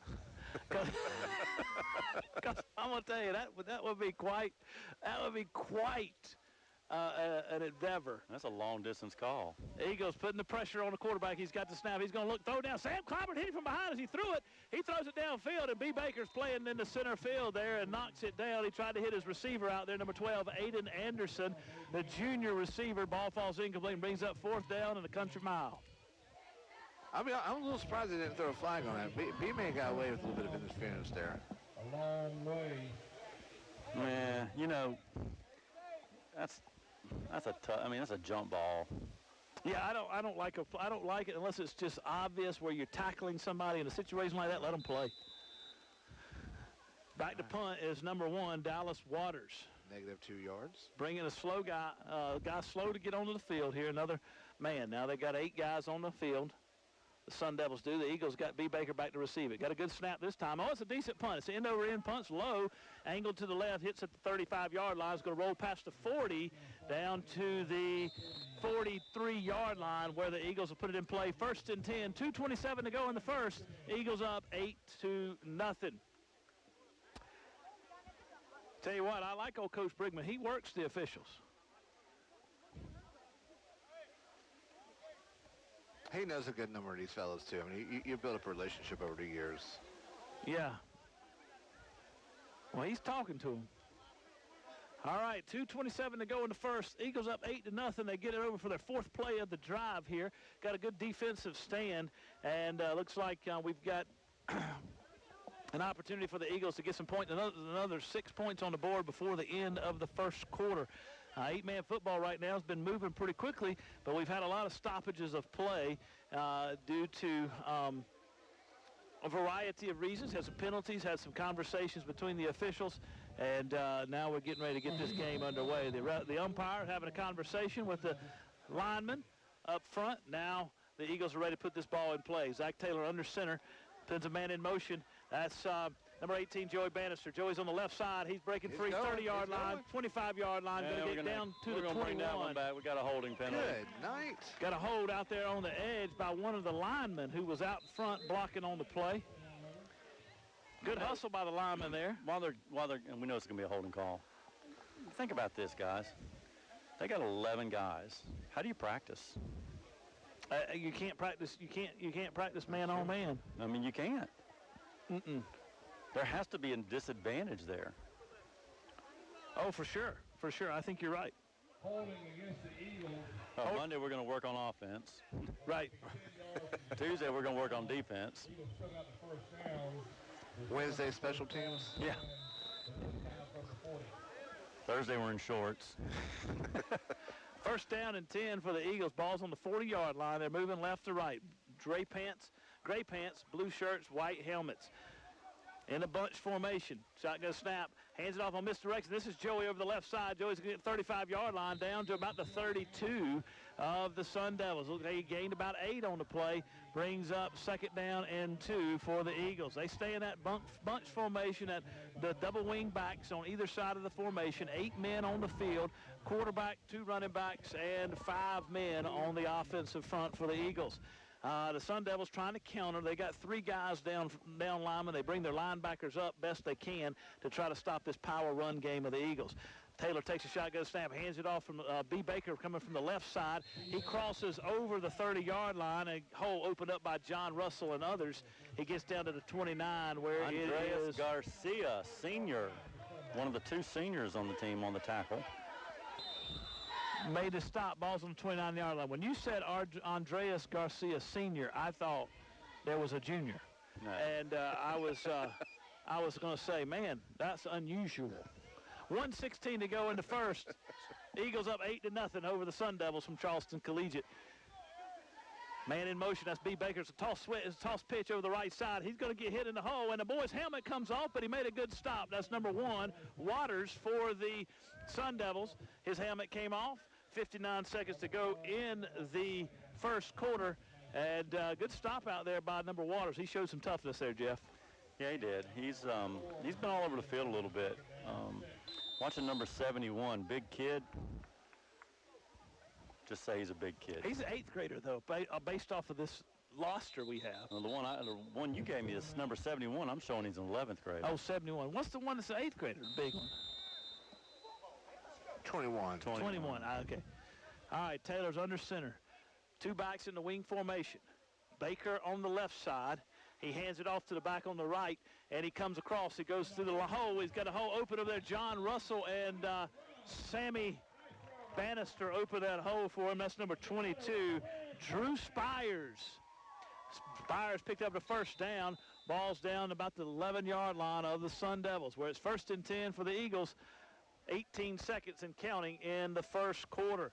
Taylor's under center again. The Eagles have found something with this power run game. Shotgun, he takes the snap, hands it off to Spires again. Spires cuts upfield. He's at the 5-yard line. He's going to try to get inside the 5 down. It gets to the 1-yard line, it looks like. That's going to be the last play of the first quarter. At the end of 1, Eagles 8, Sun Devils nothing. We'll take a break, and we'll be back. Tonight's Chester Cyclone football game is made possible in part by Hamilton, Delaney, Greer, and Cotton, attorneys at law providing legal services since 1907. Attorneys Milton Hamilton, Greg Delaney, Brian Greer, and Nick Cotton have a general practice of law with offices in Chester and Great Falls. Hamilton, Delaney, Greer, and Cotton support all the schools in Chester County. Tonight's Cyclone football coverage on WRBK made possible in part by Dr. Sam Stone and his staff at Lowry's Family Medicine in Chester. Lowry's Family Medicine provides health care from birth to the golden ages and is located at 517 Doctors Court off of Wilson Street Extension. Dr. Sam Stone and his staff are proud supporters of the Chester Cyclones. You're listening to WRBK Richburg, WNBK Whitmire, WEBK Society Hill, and WUBK Inner drive.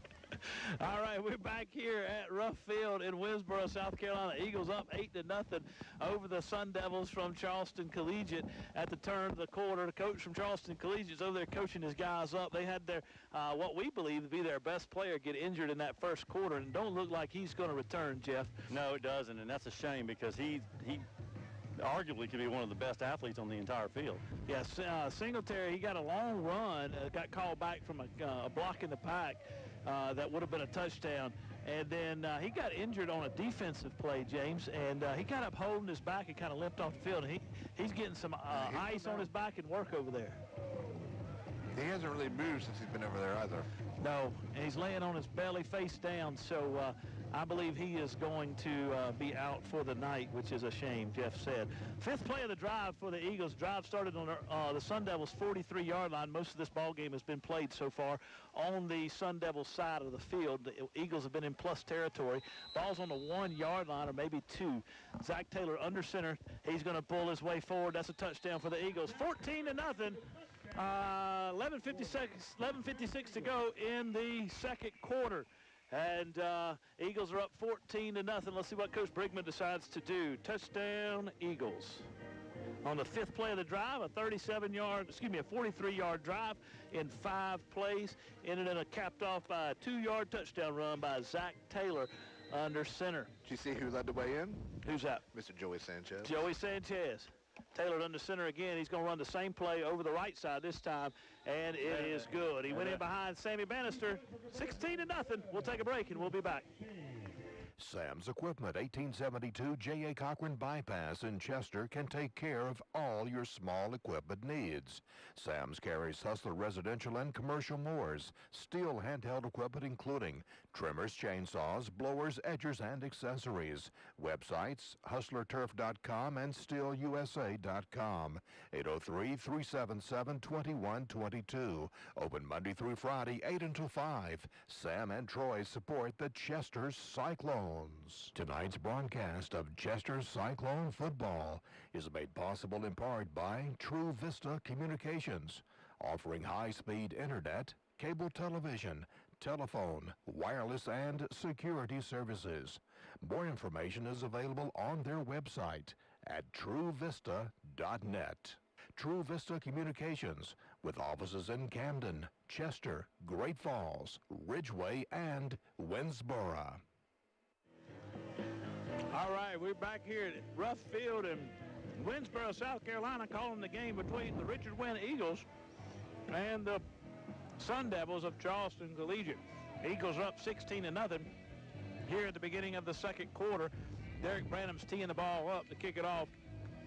As we went to the break, the Eagles scored on a 2-yard touchdown run by Zach Taylor, capping off a 43-yard drive in 5 plays. Deep to receive this kick for the Sun Devils is number 1, Dallas Waters. That's a good kick by Derek. High end-over-end kick, going to be taken at the 15-yard line. 20, 25, he's got a hole, and the Eagles are going to hit him hard in the hole. Derek gave him a little shoulder and a shimmy. He did. And he went down, and right outside the 30-yard line, they'll take it over the 1st and 10 on their own 31-yard line. What about Derek? A little shimmy. He did his little Steph Curry impersonation. That's his D-Money move. Oh, my goodness. Here we go. D-Money. I bet Meredith cheered for him. She taught him that move. We know who the athlete is. That's exactly right. Hall's in the shotgun for the Sun Devils. Singletary still over on the training table, lying face down. Running back in the backfield with Halls is about 2 yards, 3 yards behind him. Ball's a low snap. Halls mishandles the snap. He's going to be hit hard in the hole. Maybe get back to the line of scrimmage. Hit in there by number 9, Sam Clyburn. Marshall Gibbons, and taken down by number 6. Unfortunately, it's really difficult to find out what they can do offensively, because right now all I'm seeing is the ball from the center to the quarterback kind of sliding across the grass. Yeah, Tyler Tanner made the stop there. Yeah, I think the center needs to get some kind of gloves on or a towel to wipe his hands down, because he is not doing a very good job snapping the football. He just needs to get it about 3 inches off the ground. 16-0. Eagles over the Sun Devils from Charleston Collegiate. 11 minutes to go in the second quarter. That's a better snap. Halls, he hands it off this time, and the running back's going to break through. He's getting to the 35-yard line, but it's going to be a hold in the backfield on the offensive lineman. Back him up 10, and we'll play second down again. Mike would decline this one. I think I definitely would. Well, it's third. He got about 6 yards, didn't he? It's third and about 4, maybe 5. Yeah. I think I'd take the penalty. Yeah, I'm with you now. When I realize he gained that much yardage. I agree with you, Jeff. It's not often. No, we usually agree on most everything. I'm just kidding. Now, Karen sometimes doesn't agree with you. Rarely. Rarely that she does, or rarely that she doesn't? Rarely that she does. That's true with Patty, too. Second down and a country mile. I believe if they get a pass from here to Chester, they get the first down, James. Close. It's got to be at least a black stock. Hall's in the shotgun. He's got a running back behind, just off to his right. 2 receivers to the right side of the formation, 3 linemen. That's a low snap again. Ball's on the ground. Halls falls on it. He's inside the 10-yard line. The drive had promise. It started at the 32-yard line. They got some yardage on the second down play, but there was a holding call, and now they're back inside their own 10 again. Third play of the drive. I'm going to tell you what I'd be doing if I was the coach for Charleston Collegiate. I'm going to tell you what Monday practice would be. Snap it. Center. And everybody else, you can go study. Center, come on out here. You go watch film. Mike would do that during the halftime break even. Because he's got to play defense. Goodness. He's frustrated. Who, the coach? I was watching the center. Oh, He's yeah. frustrated. Well, fix it. Spoken like a true coach. I mean, fix it. Center's waiting on Hall. That's a better snap right in the chest. He's going to roll to his right, throws it out here, and the ball goes through Waters' hands. Waters' ball falls incomplete, and he was about to be hit out there by Joey Bannister anyway. But brings up fourth down and a country mile again for Charleston Collegiate. They'll be punting back here to B. Baker for the Eagles. He'll stand about his own 34-yard line to receive the punt. Waters will stand his heels almost at his own goal line. Either way, Richard Winn's going to have fantastic field position to start their next possession. 9:47 to go in the second. Eagles up 16-0. It is a different center for the punts versus the Ball out of a bad snap is over the left. Sam Clyburn's going to get him and take him down in the backfield. Nope. Oh, he got free, but the rest of the Eagles were there. Good rush in there by Sam. And the Eagles will go have it 1st and 10 at their own 9, or 1st and goal at their own, at the 9-yard line of the Sun Devils. Another bad snap. I'm telling you, man, that center QB exchange, center punter exchange has killed the Sun Devils all night. It's a different person snapping for the punts versus the. You know, their first play. It's just that wet down there. Their first play is not that way for Sam. It's the first play of center. Their first play from scrimmage, they had a bad snap, and it hadn't gotten any better. Zach Taylor under center, 1st down and goal, ball's at the 9-yard line. Sends a man in motion. He hands it off to him. That's Spires. Spires goes over the right side. Stay outside. There he is. Touchdown, Eagles. Up 22-0. Eagles over the Sun Devils from Charleston Collegiate. 9:40 to go in the second. Eagles just took the lead 22-0, and it looks like Zach Taylor of the offense is going to stay on the field. I tell you what, Drew Spires ran that one in. He's a freshman, and he would have had a touchdown on the previous drive. He stayed outside. That's why I said stay outside, and he did, and he got 6. Taylor under center takes a snap. He's going to roll to his right and just bull his way in there. He got some help in the backfield by B. Baker, and that is a 2-point conversion. That is good. Eagles up 24-0 with 9:40 to go in the second. We'll take a break, and we'll be back. Tonight's football made possible in part by Burns Chevrolet Cadillac in Rock Hill, serving the area since 1923 and located off I-77, exit 82B in Rock Hill. Burns has new Chevrolet and Cadillacs along with a selection of pre-owned vehicles. Burns Chevrolet Cadillac, 800-681-7198 or online at BurnsChevrolet.com. Your right choice. Tonight's game is made possible in part by Quacked Glass, your mobile glass auto replacement service. Quack Glass will come to you and solve your glass auto needs. They're local and part of the community. Quack Glass is American-owned and Carolina-grown, serving both North and South Carolina, now with an opposite Carowinds. 866-787-8225 or online at quackedglass.com. You can trust the Duck. All right, we're back here at Rough Field at Richard Winn Academy. Eagles up 24-0 over the Sun Devils from Charleston Collegiate. Derek Brandeman kickoff. It's a high end-over-end kick. Going to be taken at the 15-yard line by Waters.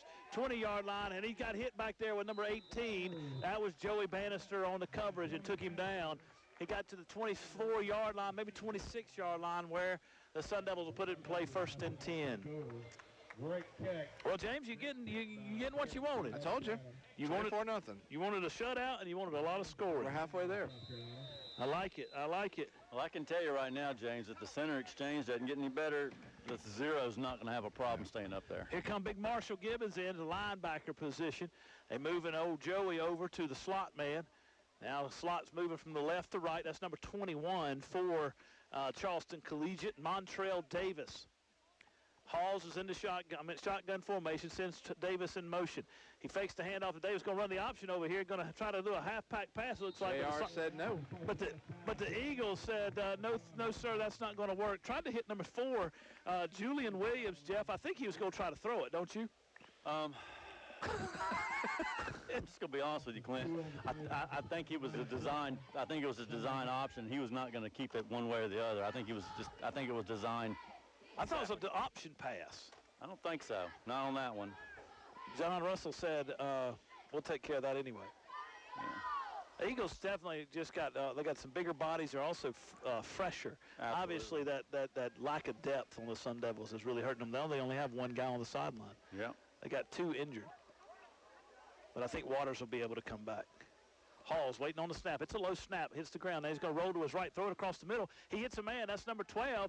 He's going to be hit there by B. Baker and taken down for the Eagles. But number 12, Aiden Anderson, caught the ball at the 31-yard line. He gained about 7 on the play. I want to say this. I've been watching number 12 a little bit. He's been real aggressive on defense and made a really nice play there. He looks like he's just a little bit good, pretty good football player. Got a good heart for it, nose for it. 12's out here to split out to the right. 21 in the slot. Got a receiver to the left side of the formation as well. Running back behind Halls. Halls gets the snap, decent snap, drops back. Eagles putting pressure on him. He throws it across the field, but Sammy Bannister was there to knock Halls down, the quarterback, before he could really step into the throw. Ball falls incomplete, brings up 4th down and 4. Now here's the question: if you're the coach of I'm going for it. Charleston Collegiate, if you're the coach of Charleston Collegiate here, do you take pride in the fact that you don't have 4th down and 27? I'm going you for have it. 4th down and 4. You're 4th making down and 5. improvements. You're making improvements. Incremental. It looks like they are going to go for it. Leave Halls in the game.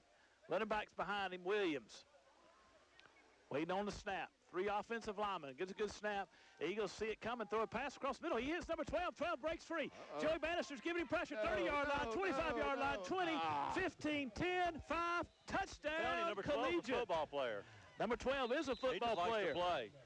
You had to bring it up, didn't you, Clint? That was actually a perfectly thrown pass. Beautiful pass, beautiful catch by Aiden Anderson, and that was a 66-yard touchdown pass On 4th and 5. On 4th down and 5 from Halls to Anderson as he broke free. He beat Bannister by about 2 steps and was able to get to the house. Hey, they weren't going for 6 yards. They were going for 6 points. Hey, man, listen. I like it. This is what we call it. Go big or go home. Go big or go home. 7:50 to go, and Charleston Collegiate got on the board for the first time in the ball game. 24-6, Eagles over the Sun Devils with 7:50 to go in the second quarter. First points scored on the Eagles all year. First time, well, at least now they can start a new record. Now Halls is an empty backfield. Got 3 receivers to the right side, 3 offensive linemen, and 1 split far out to the left. Halls waiting on the snap. He's getting the snap, got a good snap. He's going to drop back, try to throw across the field. He's got a man, and the ball falls incomplete. Good coverage out there by Drew Caldwell, and the ball falls incomplete. So 24-6, 7:50 to go in the second quarter. Eagles still up. We'll take a break, and we'll be back. This Cyclone football game coverage is brought to you in part by MCON Construction, a general contractor using Nucor building systems. MCON specializes in industrial, commercial, and agricultural buildings, as well as foundation and renovation work. MCON Construction.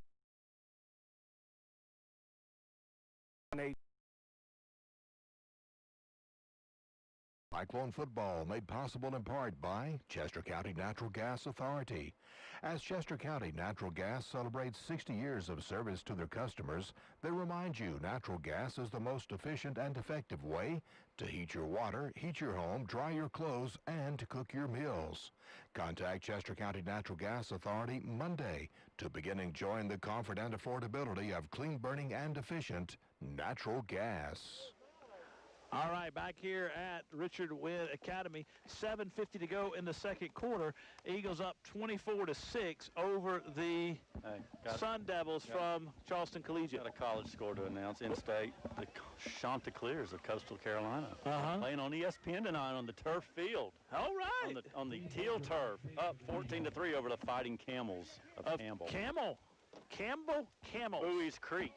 Bowie's Creek, North Carolina. I watched them last week play Georgia Southern on TV. You know what they had on their back of their helmets? What? The Creek. I love it. Have you been to Bowie's Creek? I've been to the creek, man. Yeah, I have. Listen, when I was in college, we would go to Bowie's Creek. They had a concert series. They would bring in national artists, $5 a head to get in. We would go and watch all kind of. Well, that'd be the only thing in Bowie's Creek. That's right. You had to go to Dunn to eat. Julian Williams on the kick for the Sun Devils. He kicks it high, end over end kick. B. Baker gives chase, but the ball goes out of bounds. And looks like the Eagles will take it over. 1st and 10 on the 35. Coach Paul Brigman says we'll take it right there on the 35-yard line. I don't blame him. You got an offense that's moving the ball like his. Give it to him. Well, talking about Campbell, we got a Winsboro connection with them. There's a young man in there plays Wilkes. His grandparents live here. His family's from around here. Plays for the Camels? Yeah, Campbell. You know who used to coach there? Maurice Flowers. Did he really? Sure did. He's at Johnson C. Smith now, isn't he? He was offensive coordinator at Campbell. Isn't he the head coach at Johnson C. Smith now? I think so. He was a good coach. I'm going to tell you something. One of the best offensive high school coaches I've ever seen. I mean, could develop a quarterback? Goodness gracious. He had some studs. He had some studs, too. All right, Zach Taylor back in the shotgun formation, brings B. Baker in tight. He's going to throw to the right side, and the ball falls incomplete. His target out here was number 2, Gavin Douglas. Fellow senior, ball falls incomplete, brings up 2nd down and 10 from the Eagles' 35-yard line. I believe this is only the second time, men, that the Eagles have started on their side of the 50. I think you're right. Eagles up 24-6, 7:45 to go in the second quarter. 3 offensive linemen, 8-man football. This has been entertaining. Drew Caldwell in motion. It's a jet sweep. Drew's going to get over here to the 35-yard line, to 40. Gets caught from behind by number 82, Aaron Jock. Jocks, and Jock took him down after he gained 6. Brings up 3rd down and 4 for the Eagles. Getting 6, going to bring up 3rd down, 4 Eagles. Tell you what, man, though, right? Given that play right there, Drew Caldwell and Aaron were glad that the fire ants were killed. Yeah, right on the spot. He tackled him right where the fire ants were. Eagles call timeout. We'll take it with them. 7:09 to go in the second. Eagles up 24-6 over the Sun Devils from Charleston Collegiate. We'll be back. This broadcast of Chester Cyclone football made possible in part by Founders Federal Credit Union. We're working to provide their members opportunities for financial success as only part of their commitment to Chester County. Founders makes it their mission to support this community, from arts to education to economic development. Founders, committed to bettering lives by bettering communities. Member NCUA. For over 77 years, Fairfield Electric Cooperative has delivered electric energy to our consumer owners. As a Touchstone Energy Cooperative, we are part of a nationwide community of local, not-for-profit cooperatives committed to enhancing our customers' lives and livelihoods by providing reliable power, high-quality customer-focused service, and valuable products and services. We're Fairfield Electric Cooperative, your Touchstone Energy partner. Proud to be a part of tonight's Cyclone football coverage on WRBK. All right, we're back here at Rough Field in Winsboro, South Carolina. Richard Winn Eagles up 24-6 over the Charleston Collegiate Sun Devils. 3rd down and 4 for the Eagles. Zach Taylor under center. Takes the snap. He's going to run to his right side, and he's going to get to 1st down and some. He's going to get to about the 47-yard line, 48, where it'll bring up 1st and 10. Guys, just got a text from Travis Jenkins. Travis said that Great Falls beat Whitmire 20-8 in the scrimmage. Oh, you know what we say right there? Forks up. Hashtag forks up, baby. Forks up. Taylor under center. Takes the snap, Offsides. hands it off. It's going to be offsides against the Sun Devils. He was lined up offsides. Got a neutral zone infraction. What's that ref in the pros that always says that? He doesn't say encroachment. He says a neutral zone infraction. That the guy with the big arms, big muscles? That's Huckley. No, it's not Huckley. He's tired. Yeah, his son is a referee. Is it? He's real dramatic, and he says a neutral zone infraction. Ed Hockley made having big arms popular across all referees in the college and NFL. They work on it. These guys here have big guts. Snap. B. Baker. B. Baker takes his hand off around the right side. A big number 21. I'll be honest with you, the referee, he's a pretty stout dude. Montrell Davis said no farther than 2 yards. I'm just kidding. Now, if Fuller had been out there, we would make fun of him. Now, this You just said old. Huh? Fuller, you just said he was old. He's going to live to 120. I tell him that all the time. He's probably listening and giggling. Zach Taylor under center. Got wing back formation, sends a man in motion. That's Spires over the left side, and there he's met in the hole. He gets to about the line of scrimmage midfield, and he's hitting the hole by number 82, Aaron Jacques. He's a freshman, James. Good big kid. Good ball player for a freshman. 71 gave a little push there at the end. A little push. It wasn't much effort. No, it was a little push. Spires, another freshman. That was freshman on freshman. It was enough to get him over. 3rd down and 8 for the Eagles. Taylor stays under center in the wing back for double wing formation. Oh. And number 84 jumps off Pablo jumps over offsides. We have a neutral zone infraction by Pablo. 5:33 to go in the second quarter. Eagles up 24-6 over the Sun Devils from Charleston Collegiate. I tell you, one of the first things that goes when you get tired is discipline. Taylor under center, 3rd down and 4. He just bulls his way forward. He's over the 40-yard line. He's still on his feet, 35-yard line, 30. He's going to get down to the 30-yard line. He had to get 4, and he got about 14, maybe 15. They spot him at the 29-yard line of the Sun Devils. Eagles are in business. Hey, Judge getting a little excited down there. He's fired up, man. He's fired up. I don't blame him. First down and 10, balls on the Sun Devil 29-yard line. The Eagles, I don't know why they should stay in this power formation. They've had a lot of success in this power running game. B. Baker and Spires are in the backfield. Zach Taylor rolls to the right side. Oh, he's got a man open. He hits him out in the corner, and that's a touchdown. Tyler Tanner, number 6. Tyler Tanner. I think it's down about the 1. Down at the 1-yard line. 28-yard pass. That was a beautiful throw by Zach. He faked the handoff, rolled to his right, and Tyler Tanner from his tight end position just had a little corner route, and he hit him in stride down there. Good throw, Jeff. Yeah, it was a very nice throw. The Eagles looking to add to their lead. Absolutely. Eagles looking to add to their lead, 24-6. I'm going to guess 10's going to keep it. 4:49 to go.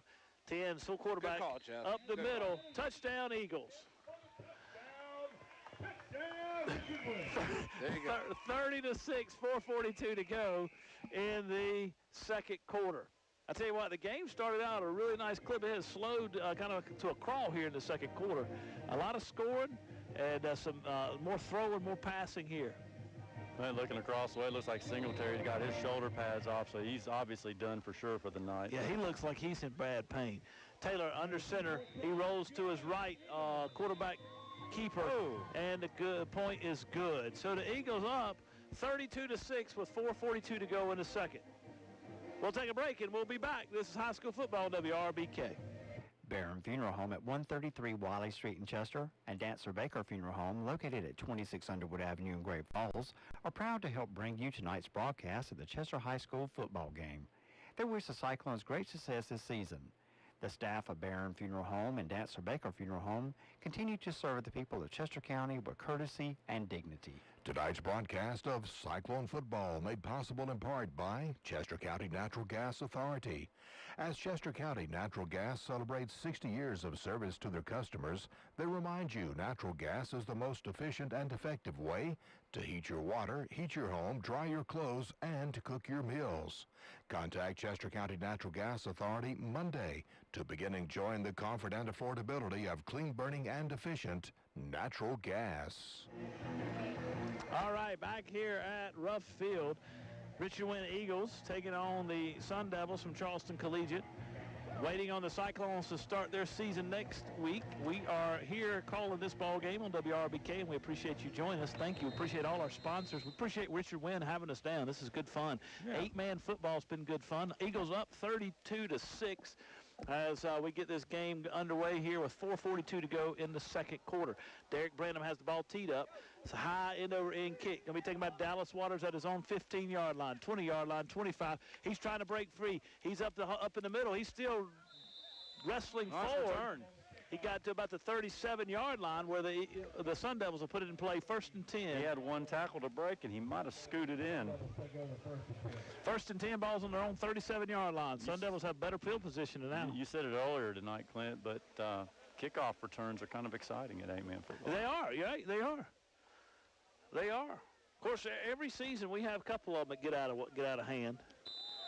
But certainly that one is they're all more exciting. Eagles have 3 down linemen. Sam Clyburn on the right side of the defensive front. John Russell on the left side. And they got a nose tackle over the ball. Number 32, that's Joey Sanchez. Bad snap again, or was it a bad hump? No. I think the running back just didn't grab a hold. It was a good snap. The running back had a fumbled handoff, and between Halls and the running back, Dallas Waters, they lost 2 yards. They recovered their own fumble. Had some center quarterback exchange problems. If you haven't joined us for the whole game, you're just picking it up for the Sun Devils. Quarterback's about 3 yards behind his center. Got a running back to his right, 2 receivers to his right, 1 to his left. 3 offensive linemen. That's a good snap. He hands it off to Waters. Waters tries to break free up the left side, but the Eagles are there. That's big Sam Clyburn there to make the stop along with Zach Taylor for the Eagles. We got a timeout, Clint. Got a timeout taken by the Sun Devils. We'll take it with them. 3:43 to go in the second quarter. 32-6, Eagles over the Devils. Tonight's broadcast of Chester Cyclone football is made possible in part by True Vista Communications, offering high-speed internet, cable television, telephone, wireless, and security services. More information is available on their website at truevista.net. True Vista Communications, with offices in Camden, Chester, Great Falls, Ridgeway, and Winnsboro. Tonight's game is made possible in part by Quacked Glass, your mobile glass auto replacement service.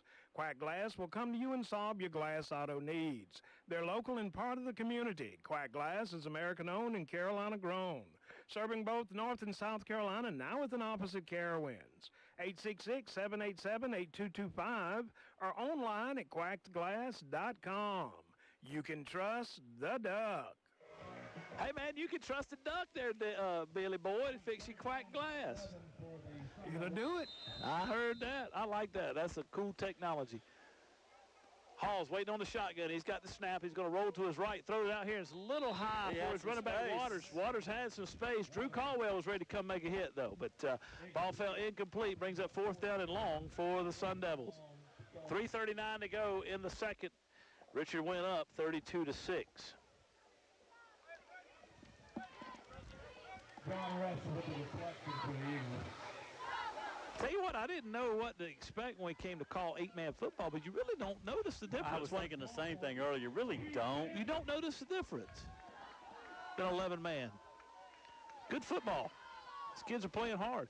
Snap to Halls. He drops back. 4th down and long. He throws across the field. He's got his man number 12. 12's a little short of the first down, though. He had to get 12 yards, I believe, and he got 10.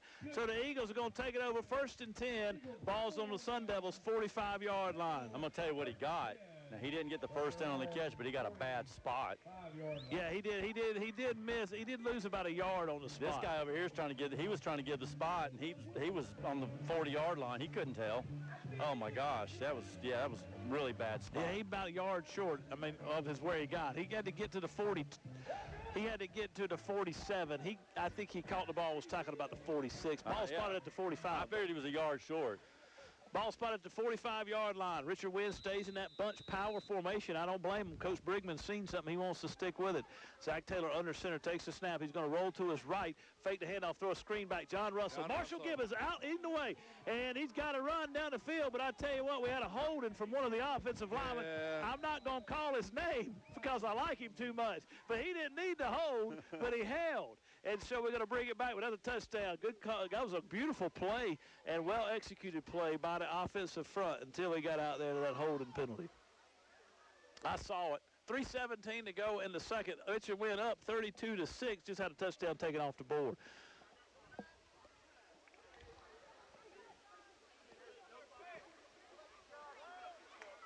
Through the penalty, where is it, Jeff? 25-yard line? It's about 26, so they're going to back them up 10 yards. Let's see if the Eagles had enough to get the first down. They got it, but I don't believe.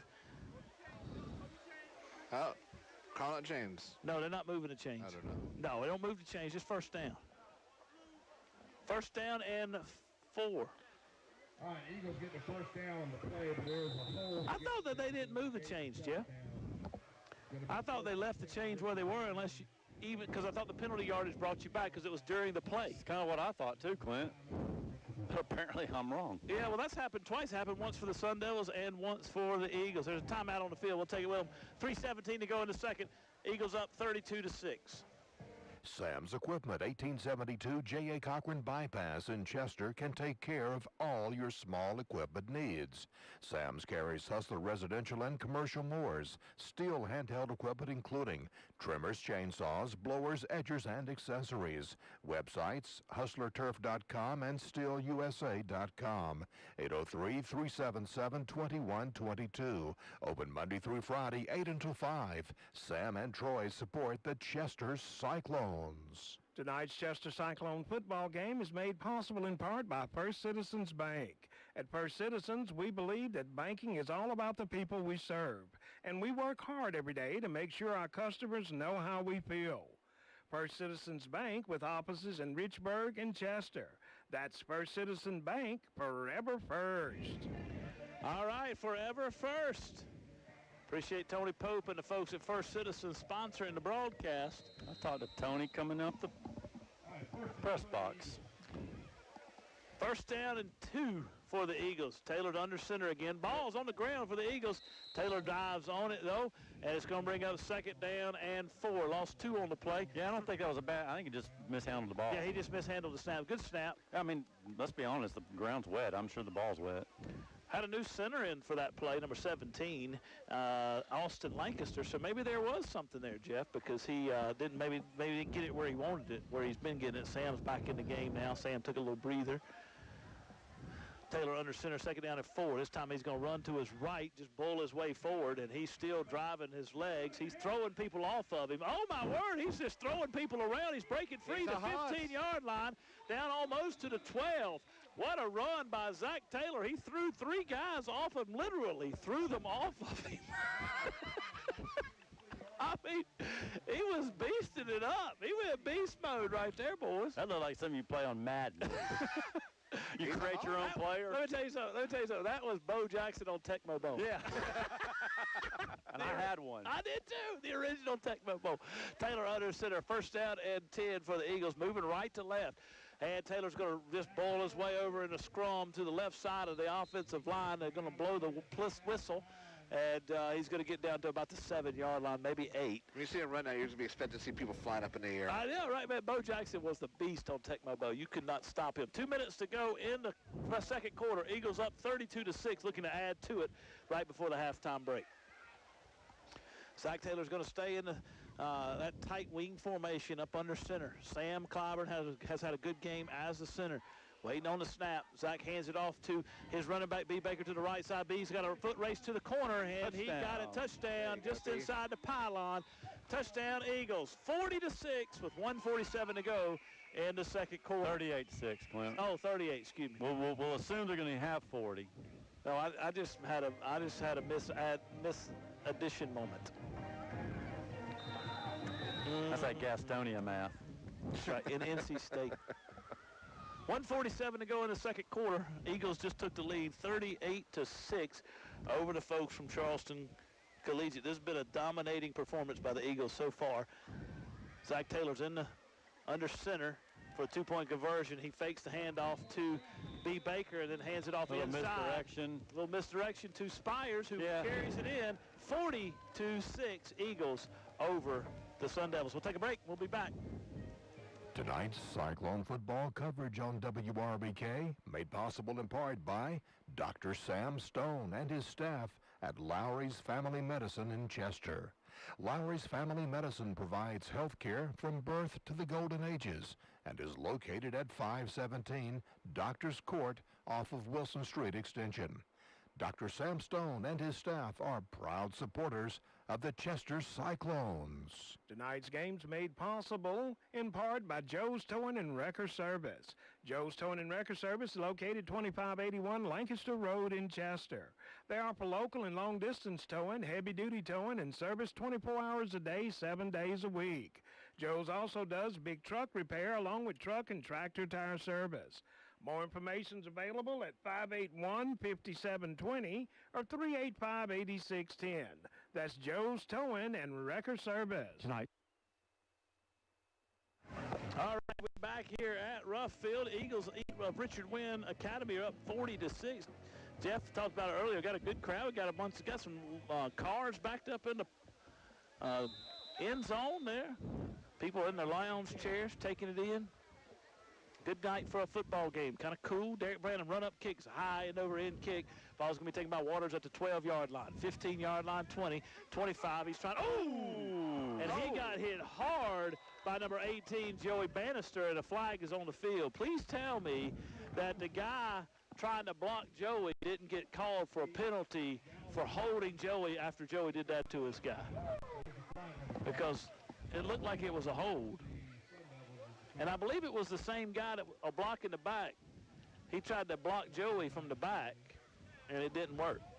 Joey came in strong on that play, though. Hey, look, it's like when I was playing basketball, the coach would put me in, and he'd say, when I was like in the 8th grade or whatever, so I wasn't playing a lot, he'd say, Clint, you got 5 fouls.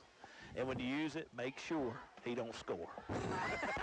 That's kind of You were that guy. You go block in the back. I was that guy, too. Let me tell you something. You go block in the back, you better make sure he don't hit your running back like that. When I played high school basketball, I played JV. That was it. That was it. You're going to the rim. I'm going to hack you. That's it. You ain't going to score. Hall's in the shotgun formation, running back to his right, Dallas Waters. He's got 2 receivers to the left side of the formation. I don't believe that they got but 7 guys on the field right now. They got 3 on the sideline. Waiting on the snap. Wait, got the shotgun snap. 7 against 8. He throws across the field. Ball's going to fall incomplete. Tries to hit Montrell Davis, and the ball falls incomplete. Well, I guess we found out. He can play 7 versus 8. Yep, number 71 said, I'm going to take a breather.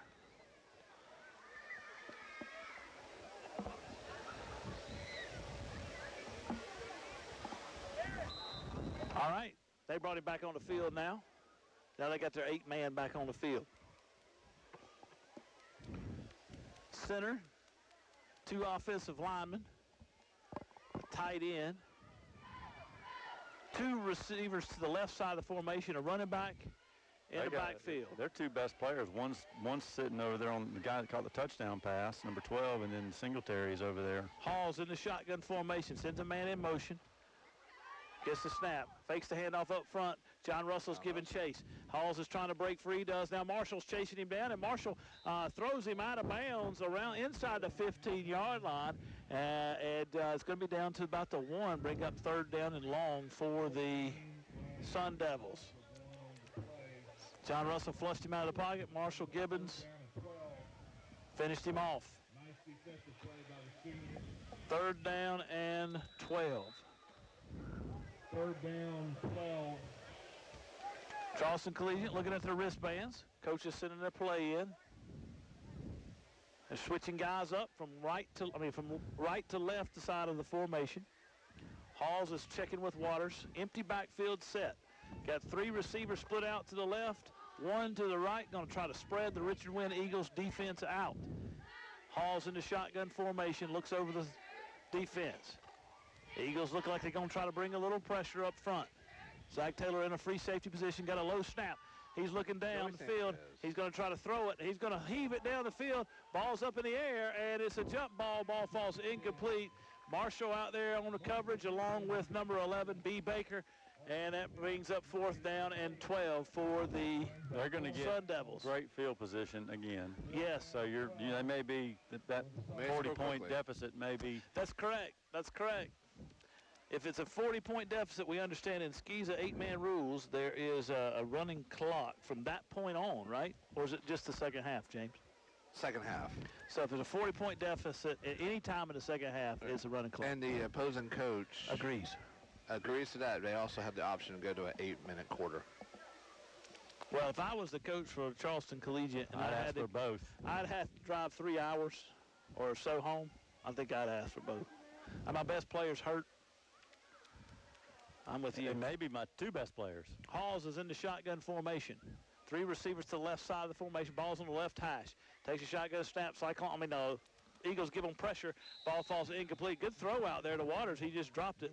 Good throw under pressure. Ball falls incomplete. Eagles take it over 1st and 10 from the Sun Devils. 11-yard line. Moving right to left, wearing gray pants, blue jerseys, and white helmets. Against the Sun Devils from Charleston Collegiate, white pants, white jerseys, and yellow helmets. Not a lot of white pants and white jerseys left over there. The field's actually in pretty good shape, though, but after 5 inches of rain, it's kind of muddy.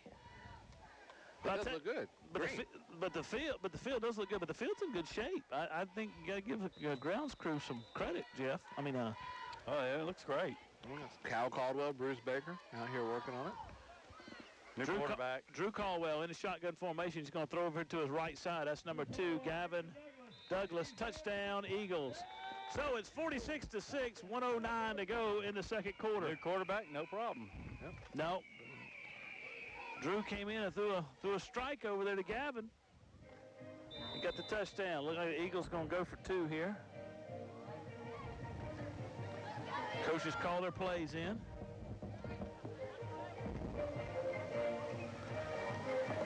coming in the game. Derek Branham split out to the right side. Oh, the Eagles going to try a little spread here. Got two receivers to either side of the formation. Drew Caldwell in the backfield by himself. Good snap from Sam Clyburn. Throws it out here to B. Baker. Ball falls incomplete. So it's 46-6 with 1:09 to go in the second. We'll take a break, and we'll be back here at Richard Winn Academy. Tonight's Chester Cyclone football game is made possible in part by Hamilton, Delaney, Greer, and Cotton. Attorneys at law providing legal services since 1907. Attorneys Milton Hamilton, Greg Delaney, Brian Greer, and Nick Cotton have a general practice of law with offices in Chester and Great Falls. Hamilton, Delaney, Greer, and Cotton support all the schools in Chester County. This Cyclone football game coverage is brought to you in part by MCON Construction, a general contractor using Nucor building systems. MCON specializes in industrial, commercial, and agricultural buildings, as well as foundation and renovation work. MCON Construction, located on Lancaster Highway in Richburg, 789-6266. All right, Derek Branham got the ball teed up for the Eagles, up 46-6 with 1:09 to go in the second They're quarter. only going to have, now here comes the 8th guy. Charleston Collegiate has had, you can tell they're tired. They're ready, they're just trying to get to the halftime break here. There's several plays, they've only had 7 on the field. Here's the kick. It's high, end-over-end kick. A little shorter this time. Waters misses it. He fumbles it around. Eagles give chase. They take him. Oh, they spin him around. He's still on his feet, but he should have just gone down because he's lost 4 yards and then got piled on. Taken down by a flock of Eagles. Number 7. Tackled by a host of the Eagles. Or as the PA addressed this. I heard the PA announcer say a flock of Eagles. A flock of Eagles. I like Is that it. like the flock of seagulls? But I thought Eagles were solitary. Brian used to have that hairdo. Yeah, I know. Aren't they solitary? Eagles, aren't they solitary birds? They mate for life too, don't they? That's just, Yes. James, you're supposed to know this. You're our expert on Yes, they all are things Richard Winn. solitary. They are solitary creatures. They mate for life. Yeah. They have blue eyes. They have really big They nests. enjoy long walks on the beach. They have really big nests up on top of the cliffs. They enjoy sushi. They push their young out the nest and then catch them if they need to catch them when they fall on their backs. I'm full of information. I'm thinking this is going to be the last play of the first half. 45 seconds and the clock is running. Hall's in the shotgun formation, running back behind him, waiting on the snap. Got the snap. The Eagles giving pressure. Sammy Bannister's pushing in tight, and then coming from the outside, big Sam Clyburn made the stop for the Eagles. He lost a lot of yardage. 25 yards, 25 seconds left in the second quarter. He lost about 12 on the play, brings up second down and long for the Sun Devils. I don't know if Singletary made a difference in the score. I think the score would still be out of hand, but it certainly takes a really good athlete off the field. Yes, for sure. And that'll be the final play of the first half. That's the end of the first half. We'll take a break and we'll be back. Eagles up 46-6 at the halftime break here from Richard Winn Academy in Winnsboro, South Carolina. We'll be back. This broadcast of Chester Cyclone football is made possible by Polk Bell Bonds, serving Chester County for over 30 years. Polk Bell Bonds executes surety bonds in all state or federal courts and can provide GPS, electronic, or alcohol monitoring. Ned Polk is available anytime at 581-POLK, 482-POLK, 789-POLK, and 872-2222. Polk Bell Bonds. Tonight's game is made possible in part by Quacked Glass, your mobile glass auto replacement service. Quack Glass will come to you and solve your glass auto needs. They're local and part of the community. Quack Glass is American-owned and Carolina-grown, serving both North and South Carolina, now with an opposite Carowinds. 866-787-8225 or online at quackedglass.com. You can trust the duck. All right, we're back here. We're back here at Rough Field in Winnsboro, South Carolina, at Richard Winn Academy. The Eagles are all over the Sun Devils from Charleston Collegiate, 46-6.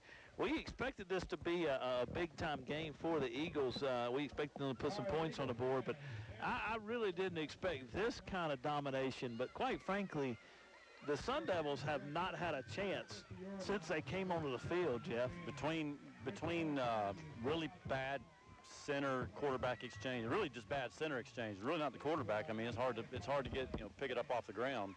Between that and a lot of negative plays, outnumbered, best players obviously hurt. It's just a recipe for you get what you get right here at halftime. To be honest with you, Clint. Yeah, it's really it's really a unfortunate thing for the folks from the kids from Charleston Collegiate. They've come out and I think they were excited to play, but it was obvious early on they were going to be outmatched. Not only that, but we've talked about this, just the depth. They had 11 players. You can tell they're tired. Well, they got 10. Well, they got 10 now, and you can tell they're worn slap out. Sure.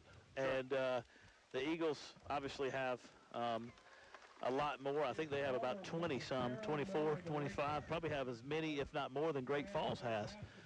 But it's an unusual year for them, and typically don't have that many athletes, and they're older and they're more mature. But it's just been a total and complete domination. What do you think, James? I'm not surprised in a sense just because of how Richard Winn's been playing. So I'm not surprised on the Richard Winn side of the ball. Like you said, we started to feel bad for these guys from Charleston. Like we said, they look defeated. They're gassed. I'm sitting here looking at the coach going, how do you coach them up right now? I mean, what do you say to them? But 46-6 at halftime. That's a tough score to look up at too. No, you still got 2 more quarters to go through. Yeah, I don't think that, we talked about the running clock. If they're up 40 in the second half, either which that is here. In fact, here, 46-6, 11:30 to go at the halftime break. This broadcast of Chester Cyclone football made possible in part by Founders Federal Credit Union. We're working to provide their members opportunities for financial success as only part of their commitment to Chester County. Founders makes it their mission to support this community, from arts to education to economic development. Founders, committed to bettering lives by bettering communities. Member NCUA. Tonight's game's made possible in part by Joe's Towing and Wrecker Service. Joe's Towing and Wrecker Service is located 2581 Lancaster Road in Chester. They offer local and long-distance towing, heavy-duty towing, and service 24 hours a day, 7 days a week. Joe's also does big truck repair along with truck and tractor tire service. More information is available at 581-5720 or 385-8610. That's Joe's Towing and Wrecker Service. You're listening to WRBK Richburg, WNBK Whitmire, WEBK Society Hill, and WUBK Inner How about it, baby? Got some. Before long, you're gonna run out of things to say if Jeff don't quit buying radio stations. Yeah, tell me about it. Here's what I think ought to happen, Deal. I think Jeff ought to. He's buying all these radio stations. I think he ought to buy us a steak dinner. What do you think? That would really be a good idea. I'll pass that along. Well, I'm sure he's listening right now. Probably. Yeah. Shaking his head. Yeah. Say, what is wrong with these people? We're about to be cut off the air.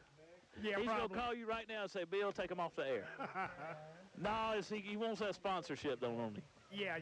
That's right. Jeff, if you're listening, thank you, man. Good to see you, as always. Good to talk to you.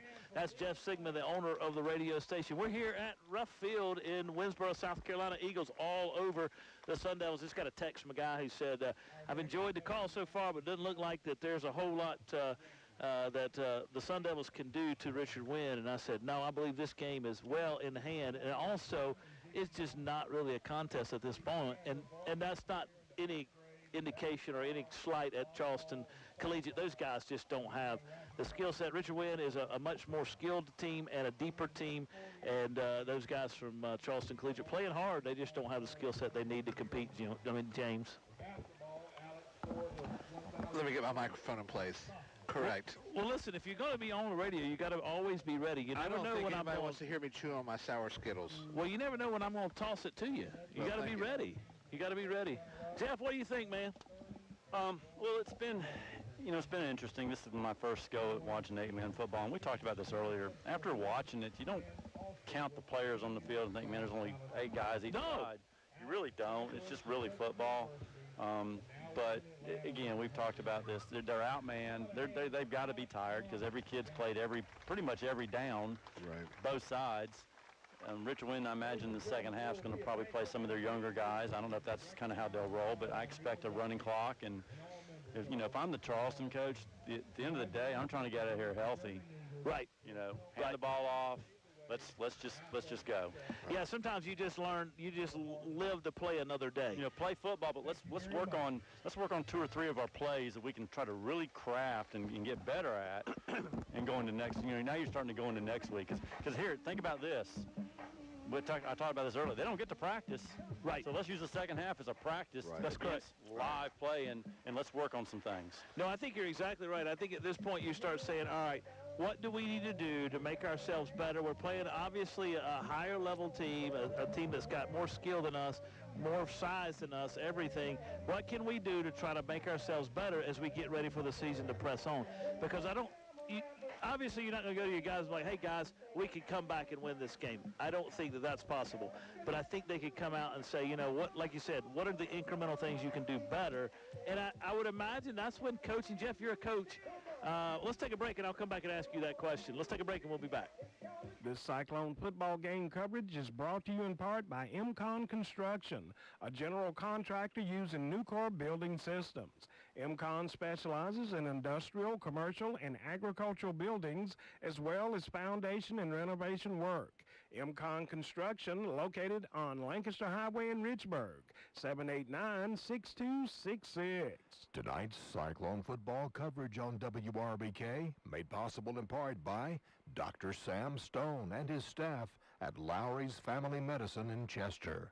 Lowry's Family Medicine provides health care from birth to the golden ages and is located at 517 Doctors Court off of Wilson Street Extension. Dr. Sam Stone and his staff are proud supporters of the Chester Cyclones. All right, we're back here. As we went to the break, Jeff, I asked you a question. It's halftime here. 46-6, Richard Winn Eagles over the Charleston Collegiate Sun Devils. Jeff, I ask you, as a coach, right? Mm-hmm. I know there have been times when you've coached and you've been at a point where you just, barring some miraculous thing, you're out of the ball game. What do you say?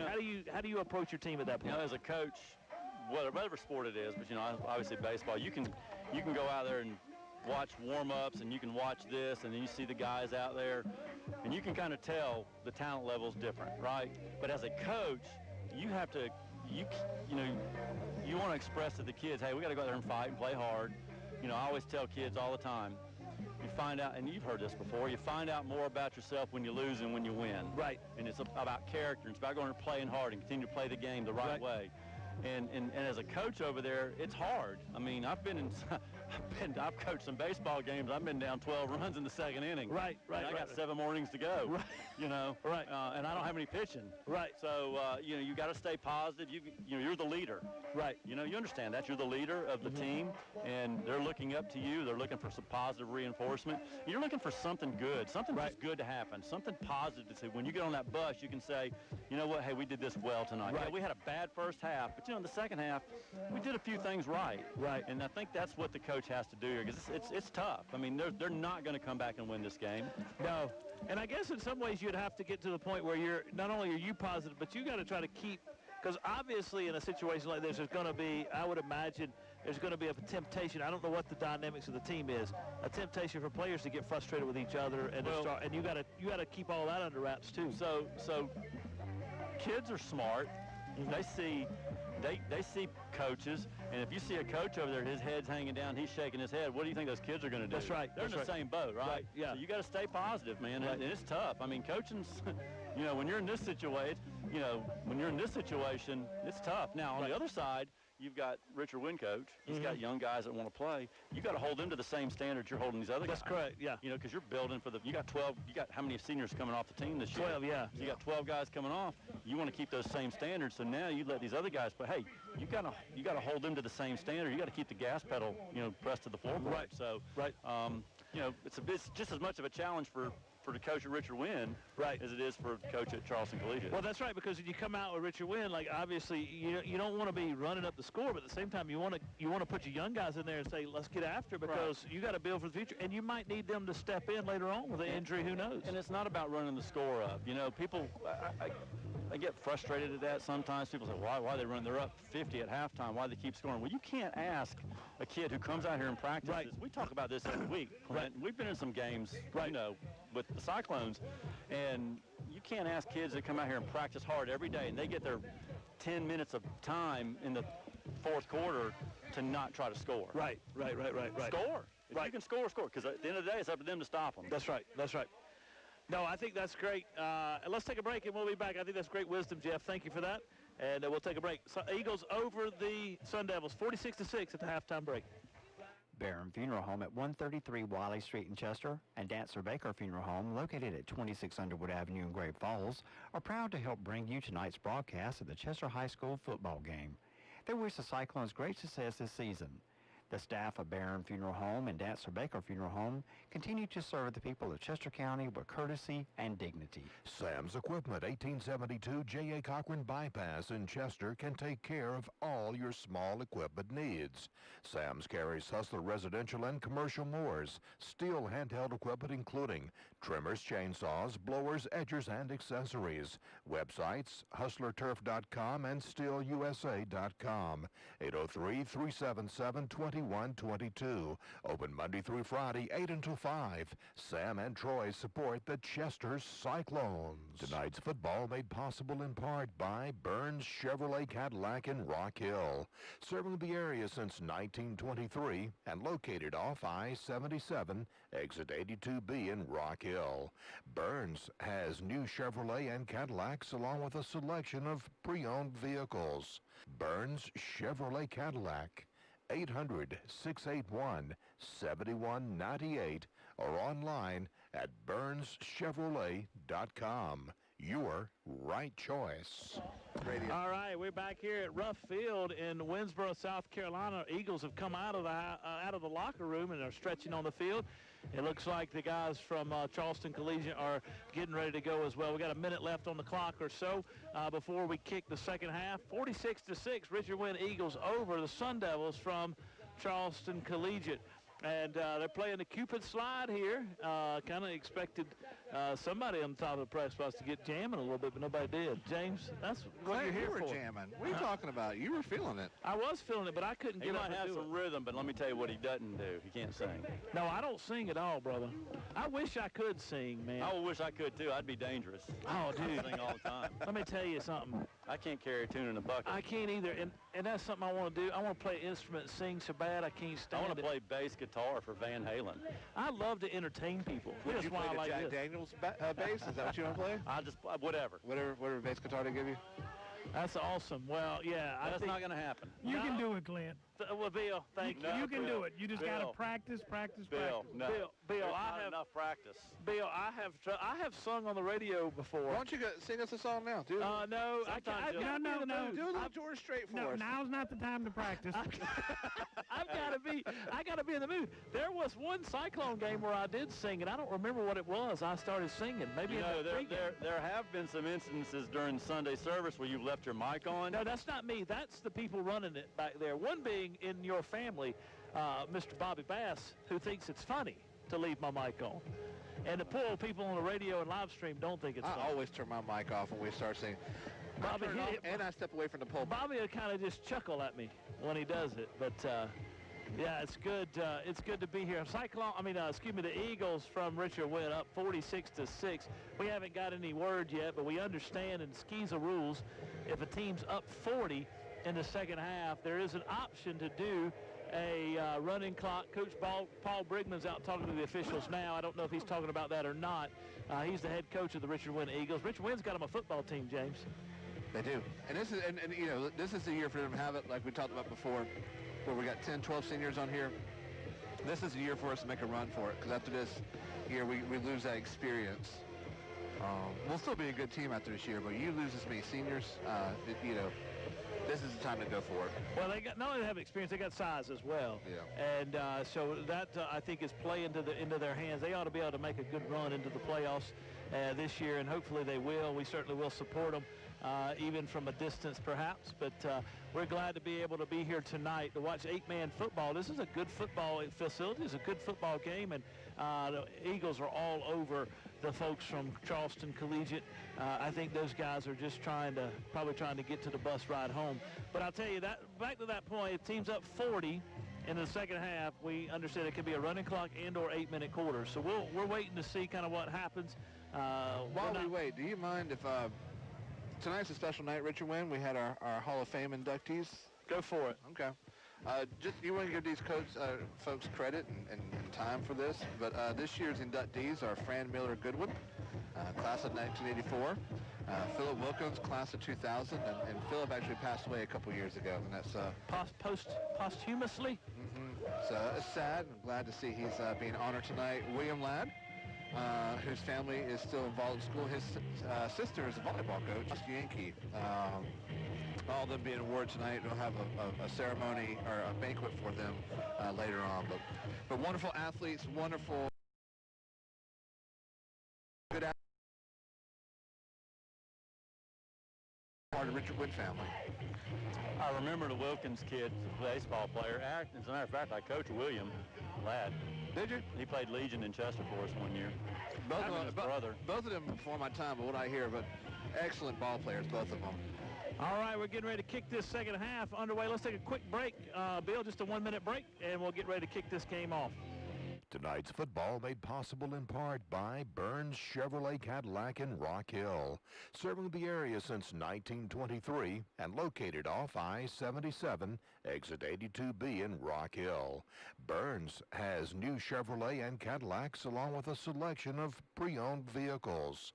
Burns Chevrolet Cadillac, 800-681-7198 or online at BurnsChevrolet.com. Your right choice. This broadcast of Chester Cyclone football is made possible by Polk Bell Bonds, serving Chester County for over 30 years. Polk Bell Bonds executes surety bonds in all state or federal courts and can provide GPS, electronic, or alcohol monitoring. Ned Polk is available anytime at 581-POLK, 482-POLK, 789-POLK, and 872-2222. Polk Bail Bonds. Oh, all right, we're back here at Rough Field, and while we were away, Derek Branham kicked off for the Eagles.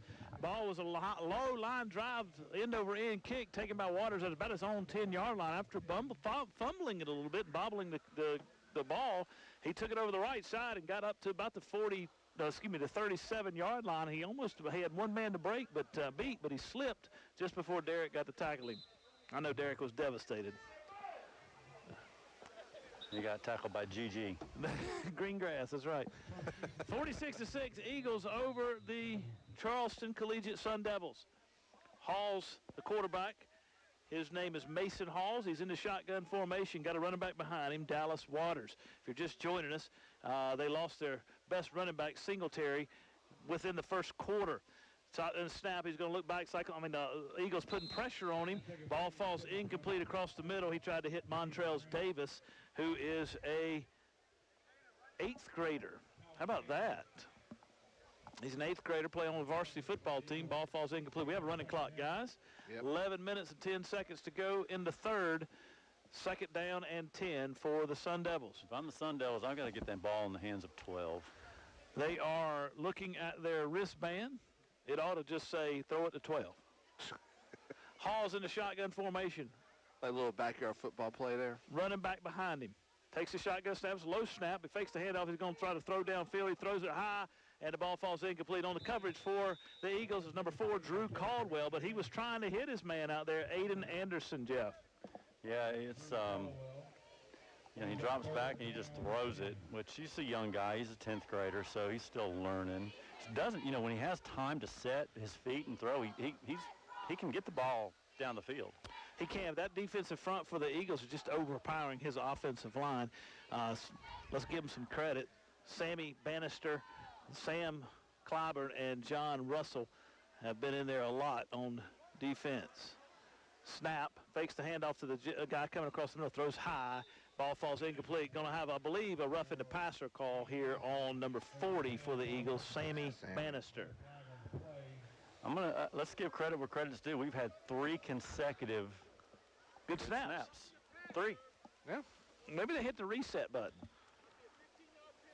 15-yard penalty, roughing the passer on Sammy Bannister for the Eagles. We're going to move it a 15-yard ball from the spot of the foul 30. So ball get up to the 45-yard line. Automatic first down for the Sun Devils, where they'll put it in play. Oh, they took it from the regional line of scrimmage. Nose of the football's on the 50-yard line. Moving right to left. White pants, white jerseys, yellow helmets. 3 offensive linemen. 2 receivers to the right side of the formation. 1 guy in a slot, 1 spread out wide, 1 spread out wide to the left side. Running back behind the quarterback. Quarterback's about 3 yards behind the center in the shotgun. Takes a shotgun snap. He's going to roll to his right. The man in motion, number 12, Aiden Anderson, went forward too quickly. And so back him up 5 yards, and we'll run first down over again. 46-6, 9 minutes to go in the third. We have a running clock here at Rough Field at Richard Winn Academy in Winnsboro, South Carolina. Legal procedure on the Sun Devils. Eagles brought in a defensive linebacker, number 6, Tyler Tanner, who's had a good football game. He caught a big pass, almost got a touchdown earlier in the first half. And Zach Taylor at the middle linebacker's position. Hall's in the shotgun formation. He fakes the handoff to the guy in motion, and Zach gives chase along with Sam Clyburn. They run him out of bounds after he lost 2 yards and brings up second down and 17. Good pursuit by Zach, who came on a blitz, and Sam Clyburn from his right defensive end position. Yeah, when Seven's gotten out of the pocket a little bit, he really hasn't had any room to go anywhere. No, the Eagles have been there defensively all night. That defensive front has given good pressure, but they've also had good contain. You like how I use that word, didn't you, Jeff? James. I was impressed. Yeah, good containment. Call me Herbie. I won't. Shotgun snap. Guy on the slot move a little soon, but they didn't call it now. The quarterback's going to throw it deep to him, and he's going to be out of bounds, and the ball falls incomplete. He wants a pass interference call, but you don't get pass interference when you're out of bounds. Nope. 3 yards out of bounds. He was out of bounds before he got. Stays in the pocket. He was looking at the ref like, why did the official? But he was out of bounds before the number 18 for the Eagles. That is Joey Bannister hit him. He did get him a little early, but he was out of bounds. I thought Coach Oates was going to catch it. Mason Halls brings his team to the line, looks over the Richard Winn defense. The Eagles stay in that 3-man front, 2 linebackers, and they got guys spread out covering the receivers. 3 receivers to the right side of the formation, 1 to the left, 3 offensive linemen. Got a low snap, but Halls has got it. He throws across the middle, ball's high, and B. Baker almost had an interception, but he got surprised by the ball. It was a little behind him, but it would have been a hard catch. Brings up 4th down and long for the Sun Devils. 6:46 to go in the third. Eagles up 46-6 here at Richard Winn. The biggest play they've had in this half is the roughing the passer. And with the exception of the touchdown, that's the most positive yardage they've had all game. They had the 1 touchdown, 64 or 65-yard touchdown play from Halls to Anderson, and that's about the extent of their offense tonight. Eagles have been dominant on both sides of the football. Halls takes a shotgun snap. Oh, Russell's getting in there, giving him pressure. Here comes Sam Clyburn. Sam pushes him out and holding on to the jersey, and the Eagles are there to help him, Russell and Taylor, and push him out of bounds. He lost 2 yards on 4th down. The Eagles will take it over 1st and 10. Ball's on the 41-yard line of the Sun Devils. Sun Devil player wants a legal hit on Zach Taylor on that play, but he's not going to get it because Zach hit him about a yard in bounds. And the official was trying to tell him that. Yeah. It happened right in front of us. That's how I know. That's right. Yeah. But good call. Hey, man, I'm all for it. Chain crew got the ball and got it all set up there. Gavin Douglas, right side up against the line of scrimmage, sends a man in motion. That's Drew Caldwell. Hands it off to the second man through. That's B. Baker. Zach Taylor, after taking a shotgun snap. B's driving hard. He gets hit by number 45, Andreas Garcia from Charleston Collegiate. After he gains about 6 yards, maybe 5, brings up second down and 5. Marshall Gibbons checking the dirt in his cleat. Got to have that cleat where he can run. Get a good push off in an offensive left guard position. Sammy Bannister and Sam Clyburn up front for the Eagles. They've done a good job tonight.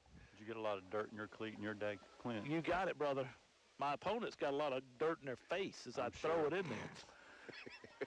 Drew Caldwell in motion from right to left. Hands it off this time to B. Baker. B's coming over the right side. He makes one man miss. 30-yard line. He's driving hard. Going to get down to the 25-yard line. He got 12 yards and a first down for the Eagles.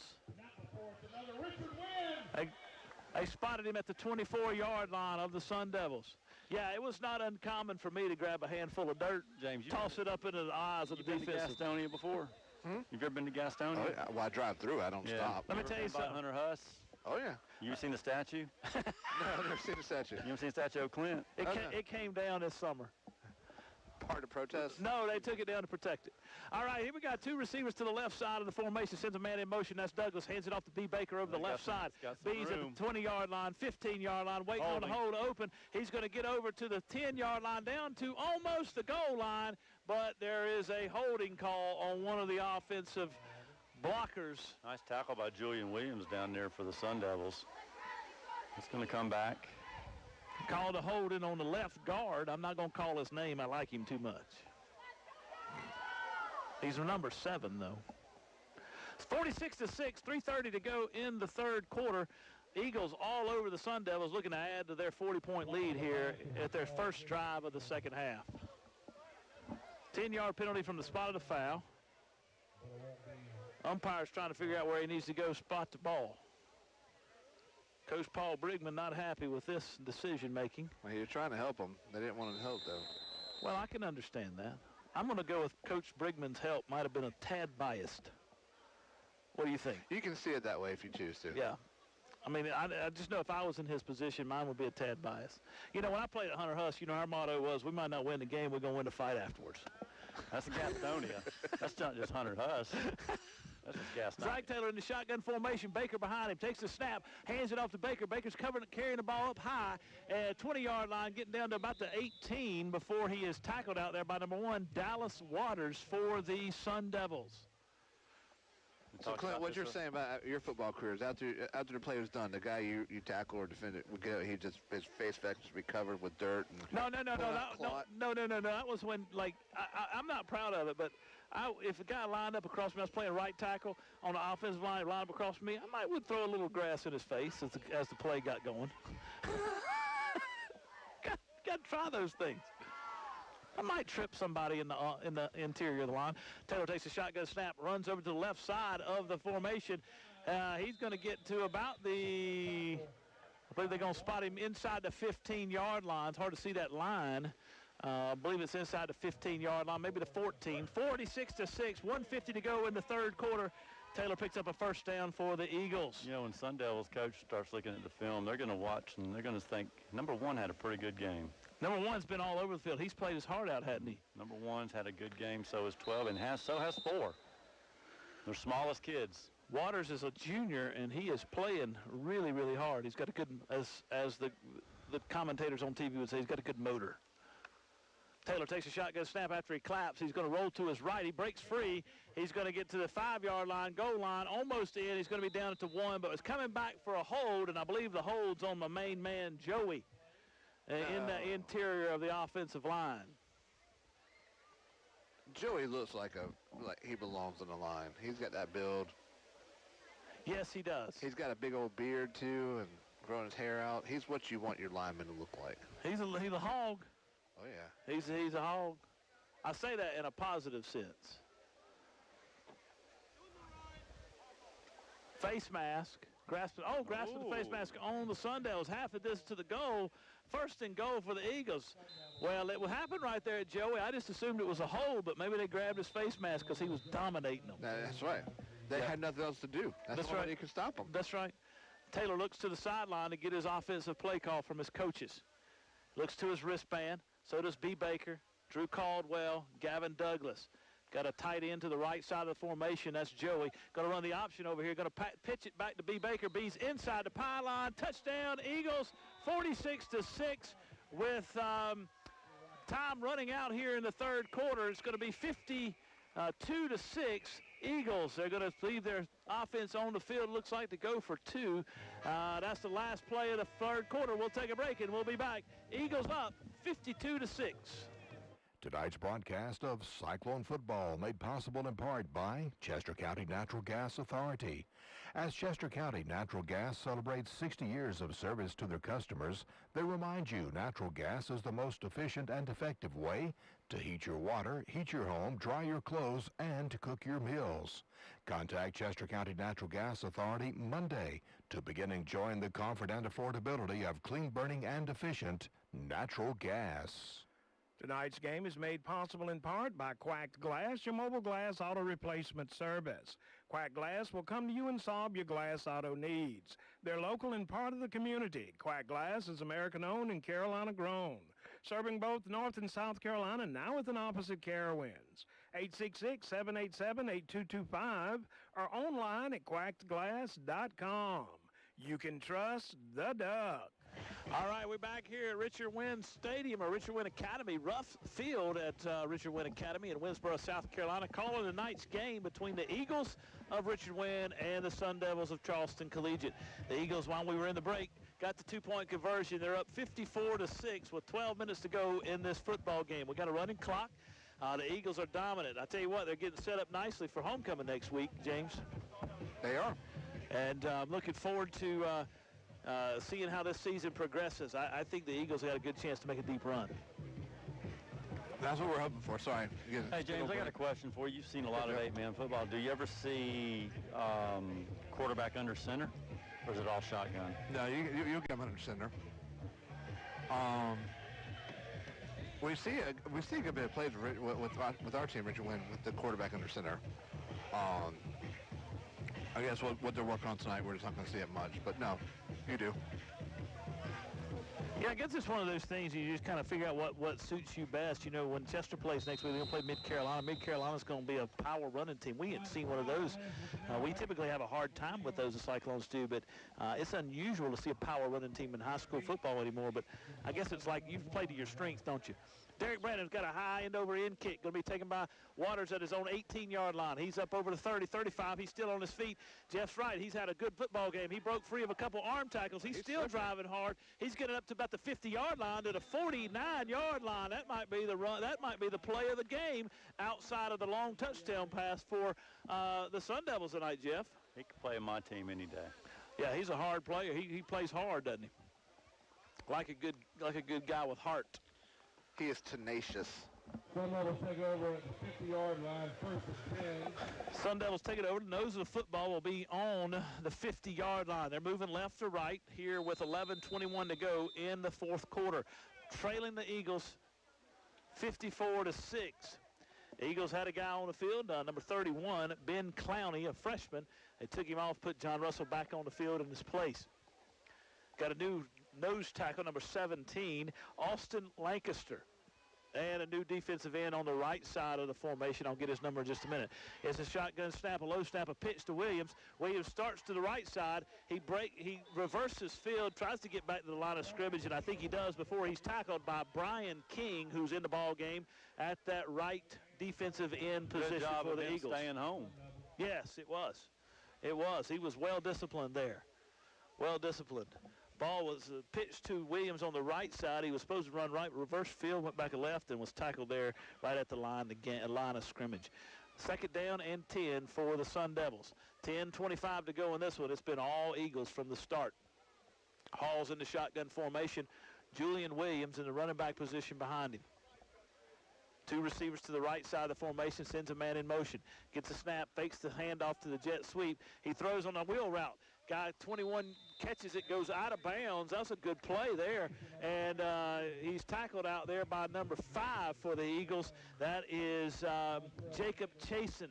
Keep in mind, that's an 8th grader that just made that catch. That's a great play. I like that play call. Well executed. 3rd down and short.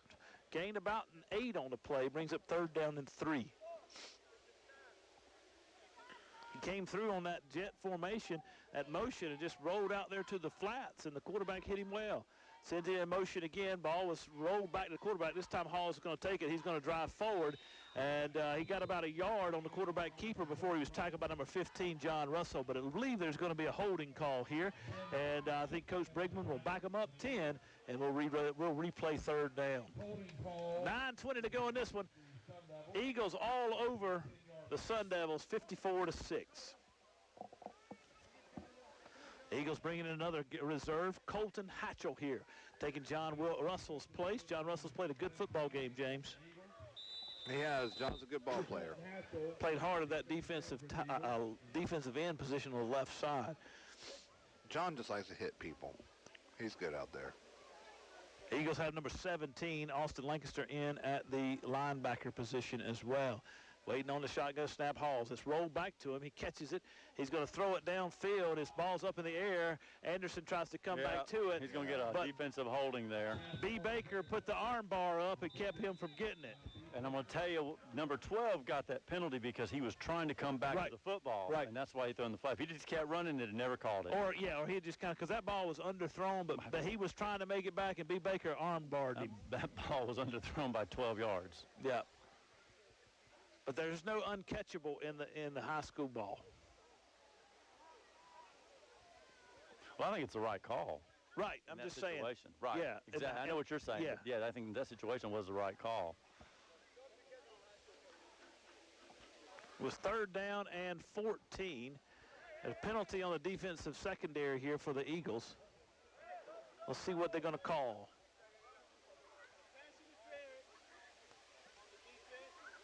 Pass interference on the defense, 15-yard penalty. Going to be a 1st down, I would think, because it should be enough yardage for the 1st down. Has to get to the 40-yard line, and they did. Just got over the 40-yard line.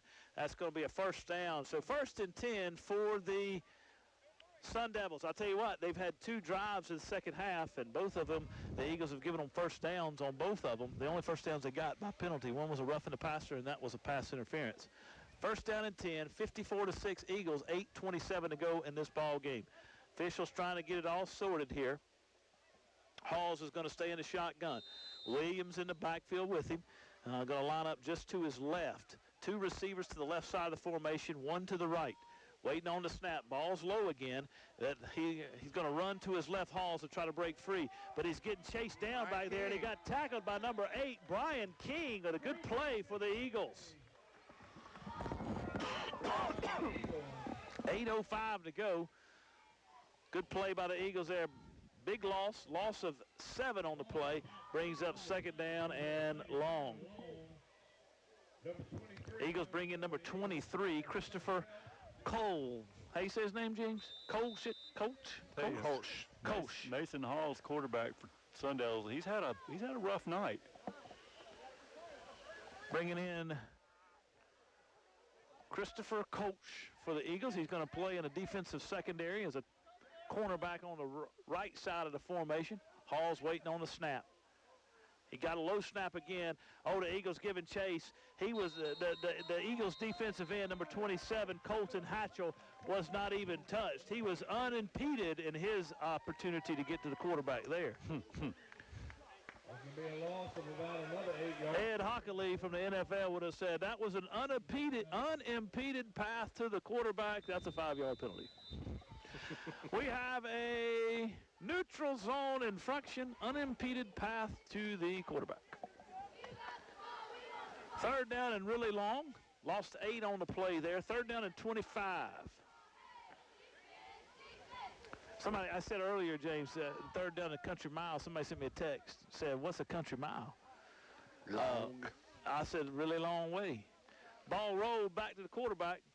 Quarterback going to look down the field, throw it. He throws it up for grabs this time. Drew Caldwell's there to intercept it at the 42-yard line. He's at the 38-yard line, 40-yard line. He's going to get to the 45, and he's tackled at about the 48-yard line where the Eagles will put it in play. 1st and 10 with 6:23 to go in the ball game. But isn't that something you think about? A country mile, a mile out in the country does seem longer than a mile in the city. Oh, yeah. Yeah. So we're bringing the young guys here. I think our quarterback's going to be number 21, Landon Calder. Good for him to get experience because our two starting quarterbacks, of course, or the two quarterbacks we got are graduating this year. We got a lot of new guys on the field. We got Sam Clyburn's going to stay in at center, but we got number 45 in at the left guard. That's going to be Hunter Dove. He's a freshman. And we got, looks like, can't see the right guard's number. Got number 13 in, Lawson Wade on the left side of the formation as a wide receiver. Quarterback is Colton Hatchell. No, excuse me, Landon Calder. Sends a man in motion from right to left. Now he comes back. Ball's to his left. He misses it, and he gets hit in the backfield, but a number of the Sun Devils beat him. He was initially broke free from the tackle, but then he got hit by a couple other Sun Devils. He lost 4 on the play, maybe 5. Garcia held him up, and Waters came in and finished him. Brings up second down and 16. They gave him a loss of 6 on the play. 5 minutes to go in this one. All Eagles from the start. 54-6, Eagles over the Sun Devils. Number 19's in the ball game. Michael Poole at the right guard. Quarterback's in the shotgun. No backs with him. Landon Calder. Waiting on a snap, gets the snap. He's going to throw over here to Spires. He throws it over his head. Ball falls incomplete, but there's going to be a roughing the passer call. 15-yard penalty for the Sun Devils, and the Eagles will have it first and 10. I think it's going to be on number 84 because I know it's not on 71. Travis Bonds, a sophomore, has gotten some action on the field tonight. Do you know who Travis Bonds is? No, I don't know who He's Travis the son Bonds of is. Daniel Bonds. Daniel Bonds is the meteorologist for WLTX 19 out of Columbia. How about that? Yep. I thought maybe it was going to be the son of James Bond. James Bond.